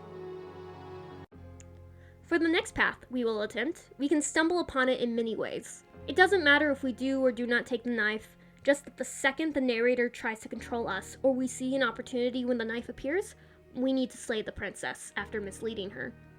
Understandably feeling betrayed, the princess kills you for bare hands. Chapter 2. The Witch. Welcome back, opportunist! The cabin is a swirly mass of branches, a living log cabin. You take the knife. After all, the princess revealed herself to be a deadly foe. It seems the narrator was right. Opportunist says that we should keep it behind our back, always keeping the upper hand. The basement is a continual growth of roots as you hear the witch, high-pitched and ready to eat you. We see her hunched in the corner, sticks in her hair and the feet and tail of a lion, somehow still chained. She is a caught animal, but no less dangerous. I won't be going over all of them here, but the dialogue options are quite funny. It is like placating an animal that bit you after you messed with them first. Neither of you like each other, and both are waiting to see who is going to attack next. We are going to slay the princess. She certainly is a danger now. Attacking her, she throws the chain off like it was nothing and throws dirt in her eyes. Woman after my own heart, really. It's a shame we're playing opposite teams. Smitten may be the most vocal, but all the voices are attracted to different forms of the princess in their own way. We were always going to kill each other here, weren't we? I can't trust you, and you can't trust me, and those doubts spin and spin and spin into hate. The witch unknowingly figured out the plan of the narrator. Any care for the other needed to be eradicated for the princess to be slain. Those inklings of doubt telling you she's a danger until it becomes true. She bites into your feathers. You stab her in the back. There is a tinged enjoyment to the battle, but only to cover up a depressive anger. We fight and fight and fight, losing sight of the basement as the roots grow and compress, slowly strangling the both of us. I can't wait to do this again, you wretched little thing. I hate you, but I wouldn't have it any other way. Everything goes dark, and you both die. Chapter 3. The Wild. The narrator, no, the princess speaks. We are a path in the woods. We have no beginning, and we have no end. But something cold and unnatural sits watching us from just beyond our edge. His gaze pushes against our borders, curling them in on themselves, preventing them from stretching to the places they need to reach. We are in some sort of woods, loose sketches of white outlining trees. We now have the voice of the cheated, a man angered by the unfair actions that brought him to being. The princess argues against the existence of the narrator, seeing through his ploy of keeping you apart. She apologizes for the pain of the last chapter, having reached some sort of conclusion or enlightenment. Because of the cabin literally smashing you together, something muddled up, blending the world that we know is you with the princess. You are almost back to the original source before the narrator tore you apart. This is how we're supposed to be. Can't you feel it? Why are you being nice to me? Don't we sort of hate each other? After all, from the perspective of the long quiet, he has no memory of what we are. The princess screams as everything turns red. We can't go back to that! We can't go back to the doubting and the hatred and the schemes! Not after being something as beautiful as this! He is experiencing what I felt when reaching happy endings with other vessels, being so close to peace after so much pain and having it be ripped away. She calms down, reiterating that you are to be together. The hero mentions that he feels a fuzzy feeling, that somewhere she still hates us. It feels mutual. Love and hate, hate and love. The feelings replace each other in an endless cycle as we are forced to hurt the other by both ourselves and the narrator. But like in Happily Ever After, the wild wants you to forget that pain, denial allowing an illusion to continue just a bit longer. While Happily Ever After is a metaphor for abusive relationships and fading love, the wild is a metaphor for ignoring negative feelings to keep holding on to the past. What they were is not just gone, it is impossible to be again. If we take the option of burying the past, denying the present, the narrator tries to warn us that some wounds can never be healed, much to the confusion of the voices. This is something that can only be understood after completing the game, that you were once one and now you can never go back, no matter how hard you try. You aren't whole. You'll never be whole again. This struggle is meaningless. Whatever you think you're doing, you will fall apart. There is no care or worry or fear in the narrator's voice, just cold facts. Anger as his two playthings don't cooperate. But the two of you try, and you and the wild grow to see how far your cage stretches. I trust you, you tell her.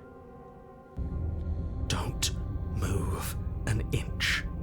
Don't grow another blade of grass or harvest the remains of another dying creature so you can expand just that much further. Stop all of this, right now. We ignore him and shatter the cage, seeing the world beyond the construct as we had with the apotheosis. Realization comes and then it's gone. It wasn't enough as the shifting mound takes the piece of her that could never be yours. If we gaze into the hatred instead, admitting the truth no matter how it came to be, the voices come to their senses. The wild had some hold over our mind, making it all feel like water under the bridge, the empathy of a god who couldn't understand mortals. It would be so easy to let the wild overtake us. But we are our own being now, cloth once cut that can never be resewn without a seam. And suddenly, the cabin's there, and we see the true form of the wild. She is fused to a tree with rooted ribs exposing a heart. The blade is in our hand. Kill me then, if you hate me so much. Denial and love versus truth and hate. Doubt a poison that damages the roots of those you care about. You could slay her, kill who you hate, who hates you. But that would be ignoring the love that is there. You could never go back.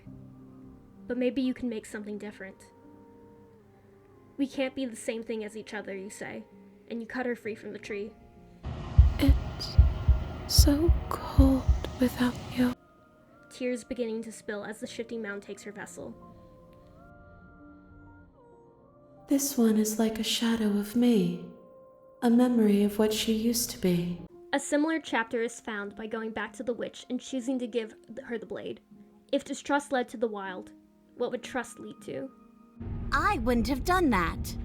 Why did you? What do you think happens now? If you're like someone I know, I state honestly, you're probably going to kill me. And of course, she stabs you, standing victorious, proud, and regretful. Why? Why did you let me do this? At least for once, the princess could make a choice fully herself. She was given the blade. She could have done anything with it. It was only fair. Chapter 3, The Thorn. We don't have the physical connection as in the wild, so we are still separate. The woods being dead and spacious as we come to a torn down cabin. The cheated is once again with us, though smitten would be here instead if we flirted with the witch. Red poppies cover the floor, the only time color has ever been used in the environment, not counting blood and fire. In flower language, poppies represent sleep, peace, and death due to them being an opiate, and they are famously in the musical Hadestown. They can also be a symbol for sacrifice. Ironically, poppies largely do not have thorns. The promise of new life in the wreckage of the old. But why is this the chapter that introduces the idea of reclamation? It seems so far, we've only been fighting each other.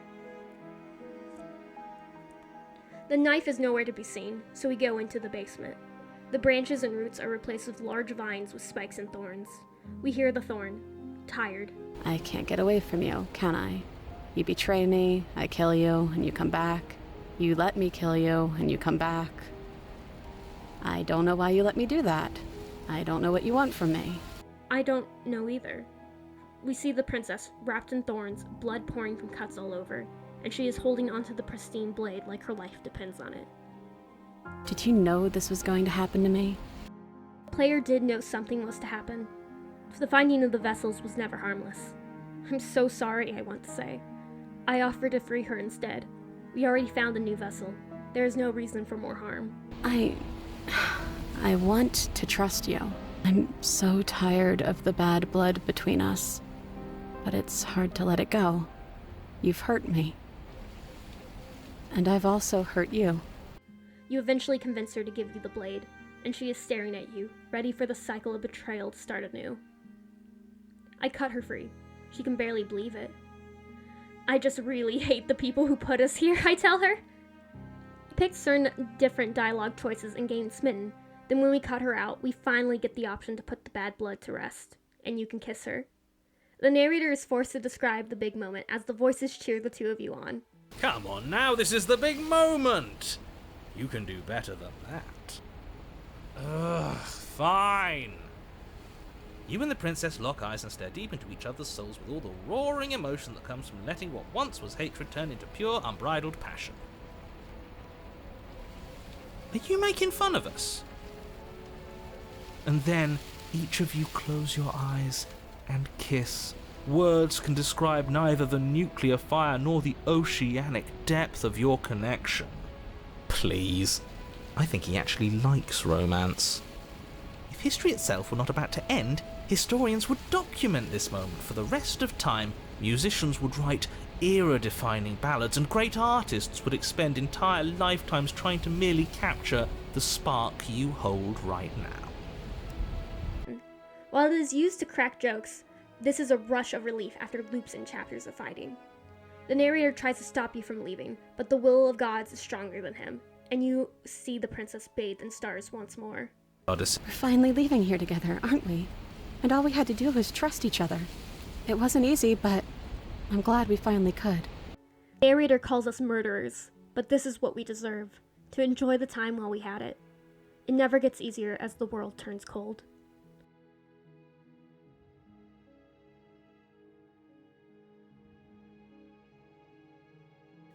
The Thorn is an interesting chapter, being the only time you kiss the princess in the game, and only down a specific path of it. Along with that, it has colored backgrounds with the poppies. I believe this is because this chapter is where both the bad and the good are acknowledged of the relationship itself, not mentioning the grander cosmos that the two of you are.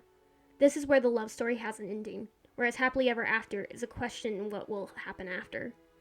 Neither of you are trying to be anything more than what the situation put you in. Two distrustful people who had to break the cycle of violence themselves by counting on the other. The poppies are the sacrifices the two of you made at the hand of the other. They represent the death you had to experience however many times, and it is the peace of letting it all go. I have one more storyline to discuss now before the ending. We know everything there is to know now about our relationship, our origin, and our captors. But what is the princess, and what does she experience? Going down very similar actions as to the good ending, there are many branching paths here, but we are going for the specter. Same actions as before. Grab the knife, slay the princess, and walk upstairs. When the narrator tries to convince you that this is a happy ending, sounding very similar to the infinite nothingness that Happily Ever After gave you, agree with the hero that this is bull. He offers an unfortunate solution of, well, you still have a knife downstairs, and that seems to be your only exit. Honestly, the narrator probably could have achieved his goal in some people's playthroughs if he actually gave you a happy ending instead of shoving you in the void of the long quiet and saying that was true happiness. But he was never quite that smart of thinking all the ways through. He was always blinded by his own wants and desires. He couldn't possibly imagine his own creation, couldn't understand or listen to him. You go down the stairs to see the corpse of the princess. Nothing but bones. You've been here a long time. Simply put, you kill yourself, and the narrator would spit on your corpse if he could. Chapter 2, The Spectre. Unique to this second chapter, you are given the dialogue option of calling the narrator out on his terrible plan he wants to put you through. He feigns ignorance, and we are joined by the voice of the cold. The cabin is an aging, haunted house of wallpaper falling apart and reeking of mold. The basement continues the macabre atmosphere, complete with the skeleton of the princess, much to the surprise of the native ghost! Say hello to the Spectre, the ghost of the princess. Very similar to the Grey, whereas the Grey came from heartbreak. The Spectre is your run-of-the-mill playful murder victim, with an unnerving grin and hate only being held back by the want to move on. Personally, I think she looks adorable, and I love how she is animated floating around. Hiya, killer. She asks if you're here to apologize. I state she shouldn't play the victim since she threatened me first. But we did bring a knife. Oops. That is one of my few complaints of the game. I understand why taking the knife puts us on a path of the colder princesses, but I wish there were paths for when you take the knife specifically to save the princess. Because on my first playthrough, I had gotten the damsel, and I realized that the knife would have been helpful to cutting her out, so I might as well bring it down with me. But that puts me on a different path. There is no way to bring the knife down without it being read as violent in the game, but there's at least an explanation for that later. Well, considering the princess is a ghost, I don't think attacking her, blade or no, would be of use. So beg forgiveness for murder? Spectre says if we really want to make it up to her, we'd help her leave the cabin, because she can only leave if she's with us. That means, whether with permission or no, the Spectre possesses us. We hear the princess in her head, another voice to the pile, but without the ghostly effects of before. She mentions the narrator, commenting how weird it is, and confirming that she does not have voices like us. I absolutely love her response to hearing the cold and the hero. All these shards of broken glass on the floor. Are they also supposed to be you? One of the only direct indications of what the voices are, explaining why they are all specific fractures of a personality. It is also reminiscent of the broken mirror that the narrator appears in. I love that the princess speaks directly to the narrator, the voices, and you, the decider. It must have been so confusing for her to possess someone only to find out they're 4 people in a trench coat. Although we already know this, if you got this chapter before speaking to the narrator at the end, the princess notes You're more of a memory than a person. That's rude. You're kind of like me, actually. the narrators in each timeline could be considered vessels of the original source, ones that would never return, however. But with the princess, your head is getting too full. Each opinion is driving you every which way. The princess is whispering trust, the narrator is whispering doubt. We leave the basement with much difficulty. While the voices argue philosophy, the cold mentions, it's all a matter of perspective. Where does the world end and something else begin? Exactly the argument for not killing the shifting mound. The narrator decides to skip any more discussion. This is the end of the Spectre chapter. You can escape together, freeing her soul at where the underworld meets the surface, and it will still be a short-lived victory. But there is more characterization to find, and my second favorite chapter of the game, if you slay both of you at once. Personally, I don't see much of a character reason if you've been treating her with remorse to do this, but you can also achieve the next chapter if you constantly tried to fight her before she possessed you. The ghost of the princess tries to stop you from ending it. Your bodies fused yet fighting.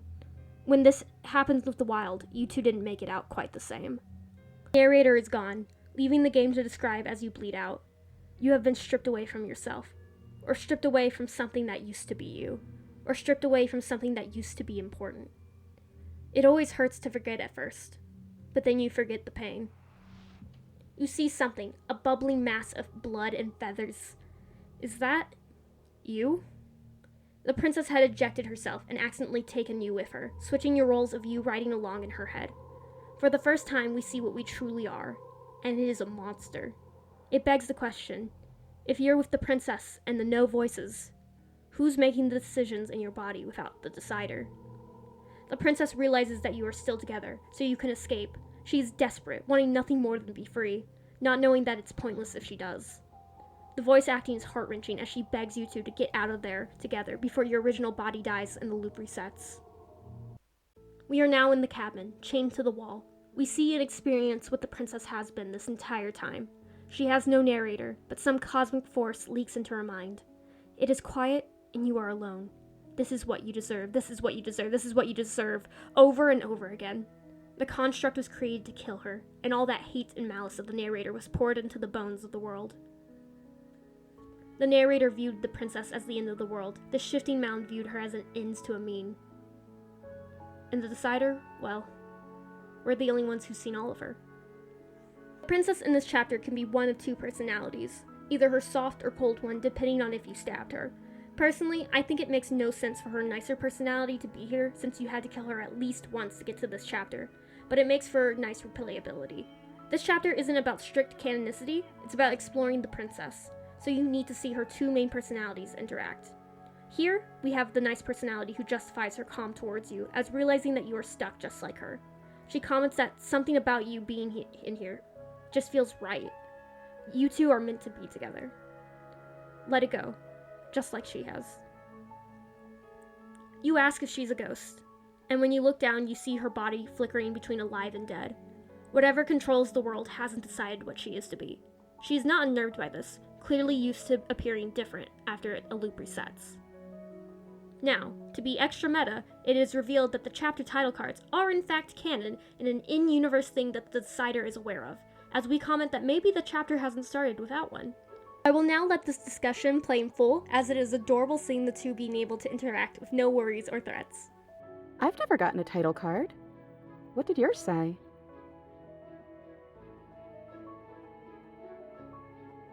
No, I won't. I promise. I want to know what it's like to be you.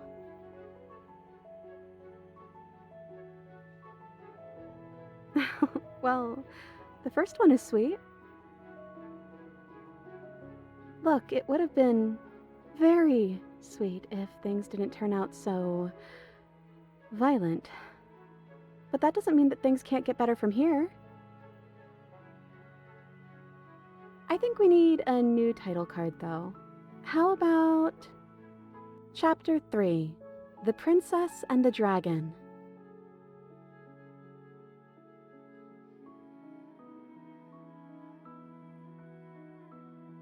Thanks. I thought it would be fun.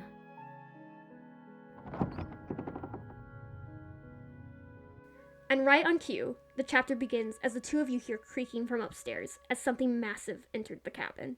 Looking down, the princess's body has decided to be living after flickering for a while. It's like you don't really know what we're supposed to be.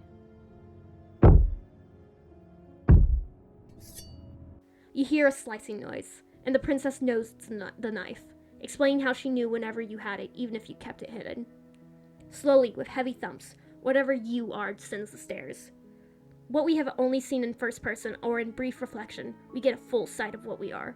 A massive multi-winged monster that stands up to the ceiling, piercing white eyes that hide behind a tooth beak with talons and claws large enough to make the knife redundant. But it is a basement, and you are so large that even in full view, you are marred in shadow. You are aghast, and the princess shrugs it off. You're you?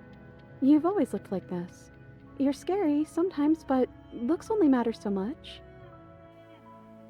We have dialogue choices, but we are not in control of the body and cannot speak. So I ask the princess what she wants to do. She decides to talk, receiving only silence in return. It is then revealed, in the funniest way possible, that every single line the voices you and the narrator argued, that was happening in real time as you just stared at the princess in silence. The princess asked politely if they could share, but it's not like they could speak. They don't have... Oh, hey! We hear the voice of the opportunist, marked in orange text, goading us. Oh, you would like to hear what we're thinking, wouldn't you? This is by far my favorite performance of Jonathan Sims in the game, as he switches between the three voices having so much fun without the decider in charge, especially the opportunist. The voice of the cold mourns the loss of the mediator in a light blue color, the internal arguing being worse without you. The voice of the hero argues in cyan with the opportunist's decision-making. The whole while they're talking, the pose of the long quiet switches to cunning, bored, curious, anxious, much more emotive than I expect we normally are. After being annoyed that they were ignoring the princess's questions, she shouts that we're in there with her, so they better pay attention. Then, That snively bastard opportunist grin. We get to take out 2 birds with 1 stone. Never say he wasn't his namesake as he rushes you. After all the times of slaying the princess, you feel the fear and overwhelming helplessness as you are attacked. The hero is crying, he doesn't agree with it, the cold doesn't care, and the opportunist says the narrator agreed with him, so that's 2 against 1 for murder. There's slight hesitance before the princess is stabbed in. Princess collapses against the wall. You hear the narrator again, and you are seeing her directly again from your own eyes as you hold the blade. You're back! Oh, you're different. This is this Echo's first time seeing the Decider in action. I apologize to the princess as much as I can. You're back, just as I intended. I was never cut out for leadership, really. The opportunist shrugs. The princess asks if you were still gonna kill her. After all, it is your job. The 3 options you have are thus: slay, save, or let her save herself. Slaying her and attempting to save her yourself by cutting her out takes you to the same ending with slightly different dialogue. The second the pristine blade cuts into her flesh, your conscience is split. You are not as apart as you thought, as everything is a jumble, 2 minds becoming not 1, but not 2. If you tried to save her, in the moment your consciousness jumps, Opportunist is right back in charge and attacks you. And this is where the dialogue for killing her yourself lines up. You are torn between 2 places. You are power and you are weakness. You are hope and you are despair. You are acceptance and you are rejection. You are the canvas and you are the painter. You are the victim and you are the victimizer. You are life and you are death. The hero and the princess. The princess and the dragon. The voice of the hero feels death approaching. The narrator begs for you to finish this, but how can you kill yourself? Everything feels so far away. The destruction of the world and the creation of what you are. Like with the wild, but with more mutual understanding. You feel safe. Confused as why you were fighting in the first place. I didn't think being together would feel so cold. It shouldn't feel like this. It didn't before. The illusion of oneness disappears into the shifting mound, and we are alone. Now, if you let the princess save herself, cut her own way, she will then toss the blade straight out the window. A woman after the contrarian's own heart. She takes your hand. It is delicate and tender, and you leave together. Whatever, it doesn't matter. If you step through that door, you're damning every single person alive. You do realize that, yes? Who cares? You leave and you lay in the grass, gazing up at the stars, your hands still intertwined. I hope this all comes back to bite you, do you hear? I hope you're forced to feel the weight of all the regret there's ever been. But he doesn't finish his thoughts before disappearing entirely, and you find yourself free of any of the regrets he wished upon you. The narrator in Happily Ever After was able to have a change of thought, because he saw the travesty through our eyes. Here, we experience the same tragedy without him, so he's still steadfast in his belief that the world would just end. But it was never the narrator's opinion that mattered. I didn't think I'd ever get to be happy, but I think I am. I just didn't realize that being happy would feel so cold. You are back in the long quiet. What is the shifting mound's thoughts on this vessel, one who is finally happy? This one is perspectives bleeding into one. You know her better than you know yourself. She will make for an empathetic heart. Do not mourn her, for you would not mourn yourself. Have you realized what the princess is by now? She's the vessel for the god of change, but what makes her change? What did the opening say? There are only fresh perspectives and new beginnings. While described as such in many ways, it took me a bit to fully understand what it meant when the narrator called the princess a creature of perception. She is what you imagine her to be. She wound up a princess because you wanted her to be a princess. As to why, maybe she needed to be beautiful, important, above you, but on a level you could still approach. A herald of things to come. Every time you grabbed the knife, you perceived her as a threat, so the princess became colder. Every time you went without it, you were going in with the mindset that she wasn't a threat, so she was a damsel, trapped. The ghosts were the guilt haunting you, the happily ever after, your fears for her individuality. If you fought, you got her fury, the cut of her razor blade. Any hesitance gave her tools to kill you. If you thought her a god, she was. That is why the construct is set up the way it is. You open the game, you are on a path in the woods, and you must slay the princess. You are given the blade, saying it's what has to be used to kill her, so nothing else will do. The narrator couldn't tell you how she could end the world, because then she would be that powerful enough to defeat you. Every time a voice in your head offered possibilities, they became real. The game was the bare minimum for your task to be completed, but, as the narrator said, there's no accounting for free will. Speaking of, in the endgame, you can ask the narrator how he died, how his real self died. He admits simply, he killed himself. The man was so afraid of death, he was willing to die to prevent it for anyone else, as his knowledge of the princess would have changed her. The narrator claims he did not make her a princess, saying it was your mind that gave her form, possibly a subtle way of connecting you to your love when neither of you could remember. Who gave a name to the hero? We do not know. Perhaps you were always meant to save her. But now that you know this, replaying the game completely changes. At the very beginning of the analysis, I stated that the opening was a framing device for how you viewed the game, that without it your perception would have been different. Before you were looking for a love story, now you have found the tragedy. Every line of dialogue you chose, every action you take, molds the princess in a never-ending cycle of trust and doubt. How do you love in a tragedy? How do you love a tragedy? We are now at the end. We either slay the shifting mound or I don't know what. You may not want to be a god, but we are here, and we must make a choice. I'm only delusional if I'm wrong. And I'm not wrong. I can't be wrong. Do you comfort the madman and say you'll slay her? Do you say nothing and let him die unknowing? Do you agree that a life without death, without change, is a good thing? It does not matter. He shatters at the end of everything.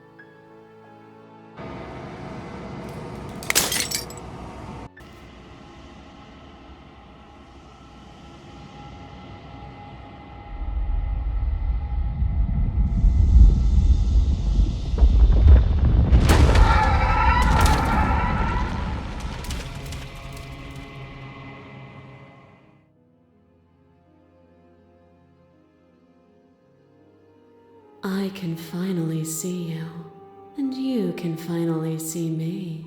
Looking like the stranger without any of the pain, we see the shifting mound in her true form, a multi-faced version of the princess with infinite hands and bodies flailing around, all possibilities and vessels comprising her as she goes on forever.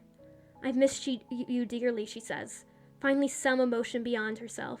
Is it just because we used to be a part of her? But it's almost the princess. It is all of her. I've missed you too, I say. You ask what now?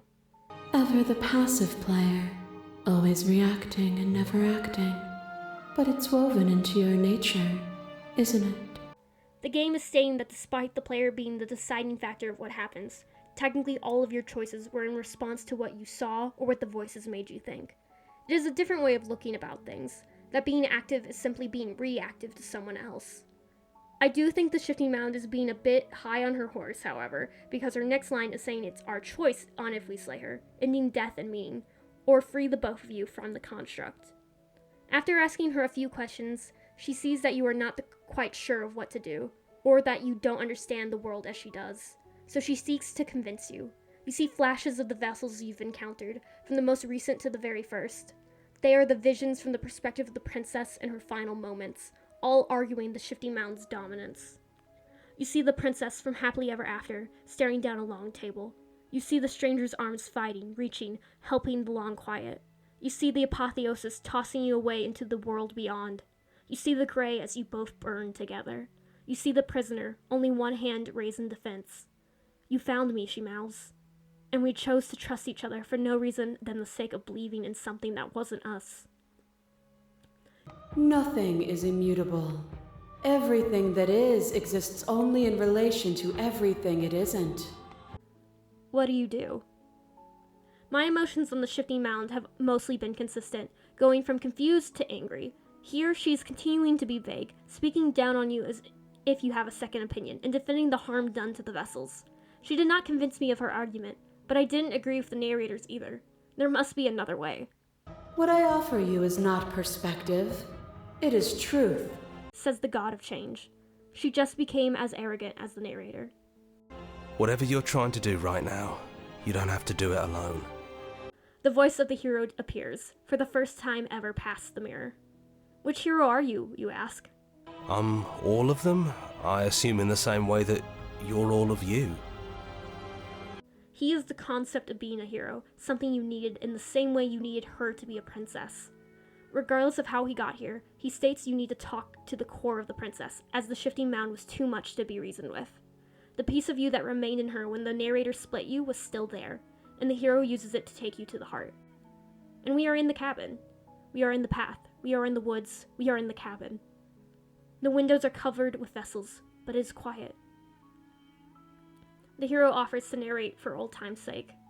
He's quite rubbish at it. The pristine blade lies on the table. In a cheeky line of dialogue, the hero states taking it gives more options than not, as not taking the blade here automatically sets you on one path instead of the option for two. Walking down the stairs, you hear the princess, the original one you encountered in your first chapter, so we have the colder princess. But she remembers us this time. She isn't the god outside, but she isn't a simple damsel. She is our honest experiences together. She is no longer chained. She asks you to talk a while before you kill her at least. She agrees she doesn't want to be a god either, that now her mind is back to what it was before. She offers the ability to reset the cycle, continue on of finding new vessels and reaching the shifting mound, and at the end, just doing it again. Once we believe she is capable of doing that, then she can let us both forget, hide from the reality of godhood and the added stress of the choice to end death. How do we know if this is the first time we've done this, you ask? We don't, she answers. What if we hurt each other worse, you ask? Who cares? We've hurt each other plenty, and I still like you. And if you're hesitating, then you must still like me, too. She doesn't deserve this. The princess does not care about the outside world, saying that worry is on you. Death and destruction will continue as long as she is alive. But that's life. This isn't fair. I want to be here with you. I don't want to be alone again. Every time the shifting mound took a vessel, every time the mirror removed your voices, every time the narrator made you small. Neither do I. But we won't be alone for long. I'll be right here, waiting for you.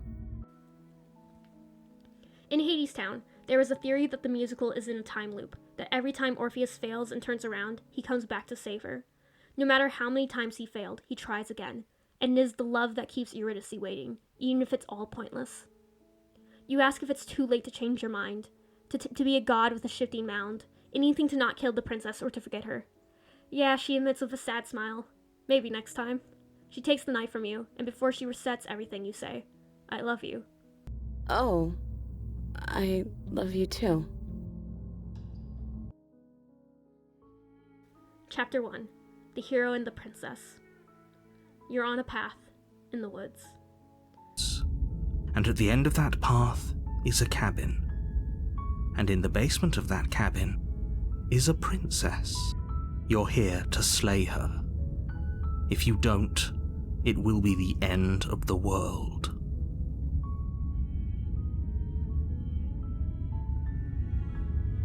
But if you don't take the blade. You apologize for all the times you've hurt the princess. She laughs and says the first time you met she slashed your throat open after trying to help, so it's water under the bridge. Finally, you can ask the princess her name. She laughs, saying she never had one. But princess works just fine, and she thinks hero suits us perfectly. You ask about her.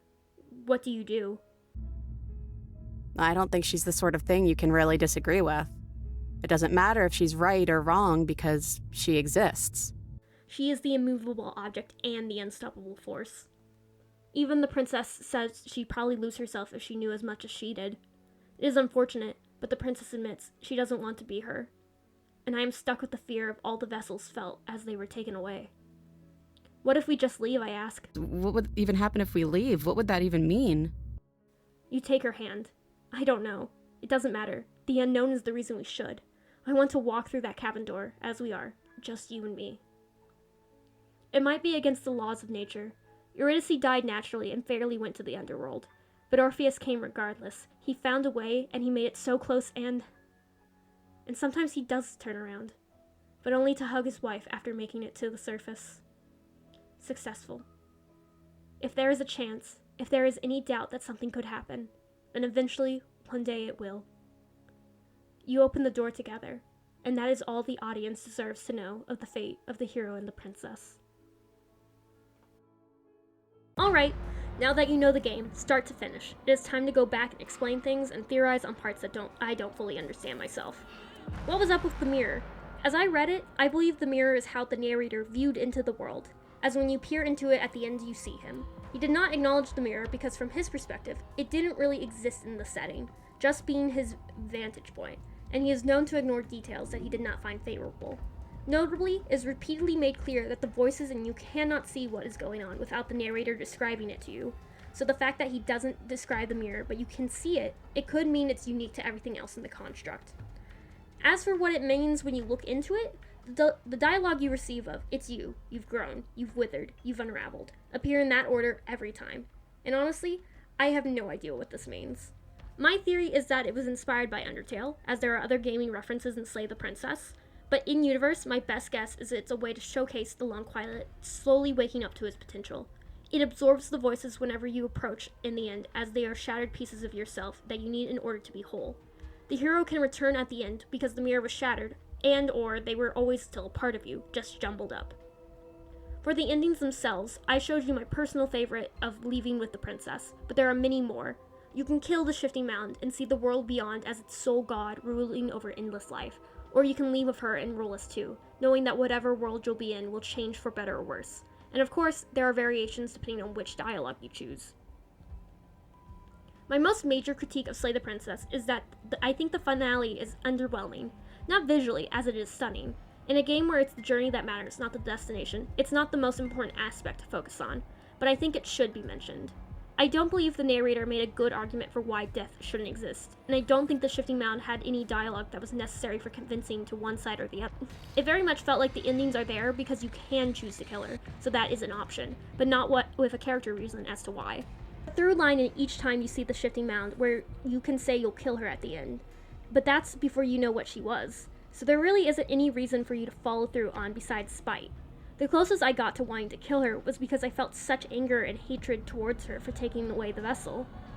I cannot even theorize over the dialogue in the ending as they change with each path you take, and you can only choose one option per princess to discuss.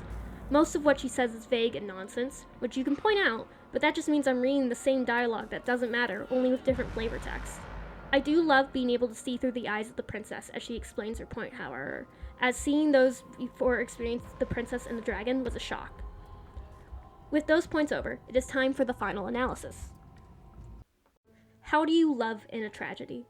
In summary, Slay the Princess is a love story because you and the princess used to be one. The two of you can fall in love over the course of the story, and because the meaning of love itself is all-encompassing. Going back to what was said in The Stranger, love in the game is categorized by complementary pieces and opposites. This is shown in gameplay by the voices and the princesses being foils. The lineup that the fandom wiki uses, including chapters we haven't discussed, are the hero and the princess, the broken and the tower, the cheated and the razor, the cold and the specter, the contrarian and the stranger, the hunted and the beast, the opportunist and the witch, the paranoid and the nightmare, the skeptic and the prisoner, the smitten and the damsel, and the stubborn and the adversary. While many of these don't outright love each other, they mostly all fling around compliments or flirts. Like the stubborn loves any princess who fights, and Smitten will flirt with any princess given the chance, though he's most vocal with the damsel. There are more princesses than there are voices, which is why the game overlaps voices to give more varied interactions, so keep that in mind. It is interesting that you gain the voices by either your actions or hers, but the voices would then dictate the choices and thoughts you'd have in return, making everything come back to the relationship between the two. But, to answer the question that started all of this, how do you love in a tragedy? In Romeo and Juliet, the romance is not the point, it is the downfall. The romance was the catalyst for showing how family feuding affects everyone, and teenagers are likely to make rash decisions. It makes it easy to not mourn their romance, as it was always destined to fail, but most importantly, it wasn't as important as the other reasons in the plot. Orpheus and Eurydice, however, they loved each other, deeply and truly. Hades Town spends multiple songs showcasing them falling in love, and how their story parallels that of Hades and Persephone. Their love could not be removed from the plot. It is not just the catalyst, but the middle and the end as well. What is their take on inevitable separation?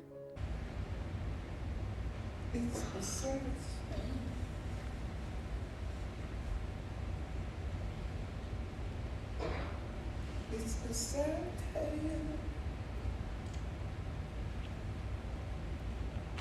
It's a tragedy.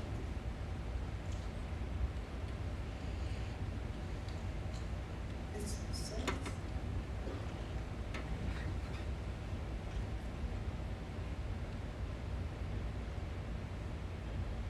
But we sing it anyway.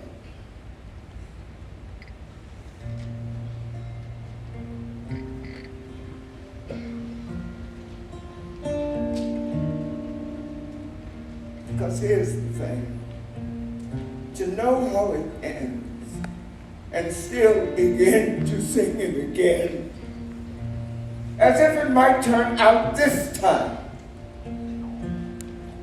I learned that from a friend of mine. Because here's the thing, to know how it ends and still begin to sing it again, as if it might turn out this time. I learned that from a friend of mine. It matters more that the love was there than that it ended, and that the chance of change is worth every struggle. It doesn't matter if Orpheus loved too little or too much for why he turned around. He was there. It doesn't matter if every time we left the cabin with the princess, she was taken away. It doesn't matter if we hurt each other without knowing why. Always be another time where we made the right choices, said the right things, were able to leave the cabin as we were, for good. And even if there isn't a time where everything ended up right, the absence of love is still surrounding love, the emptiness circling another void until one is filled.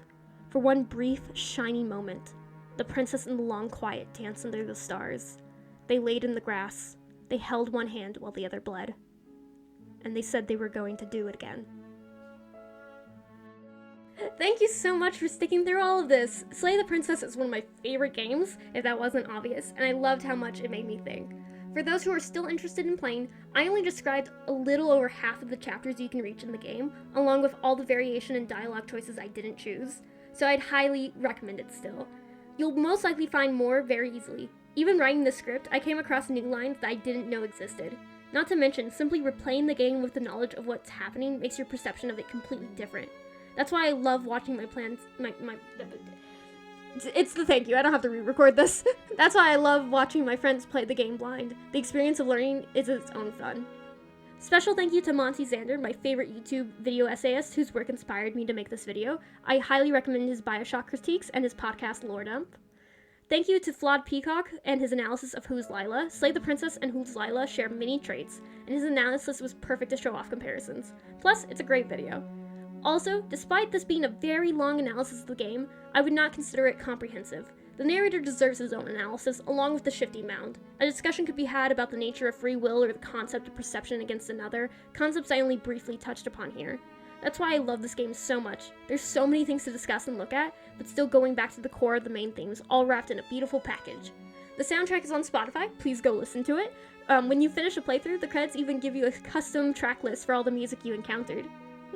Thank you once again. Please comment me your ideas about the game and what it all means. And without further ado, this has been a love story. Good night. How are you going to meet your bride when she offers you her arm? When she breaks into your house one night and sets off the alarm? Will you rush to embrace her, or will you shrink and hide? How will you meet your bride? Yes, and how are you going to greet your wife when she's standing at your door? When she comes to claim your heart, your life, your body still wants more? Will she find you bearing flowers? Will she greet you with a knife? Tell me, how will you meet your wife? Tell me how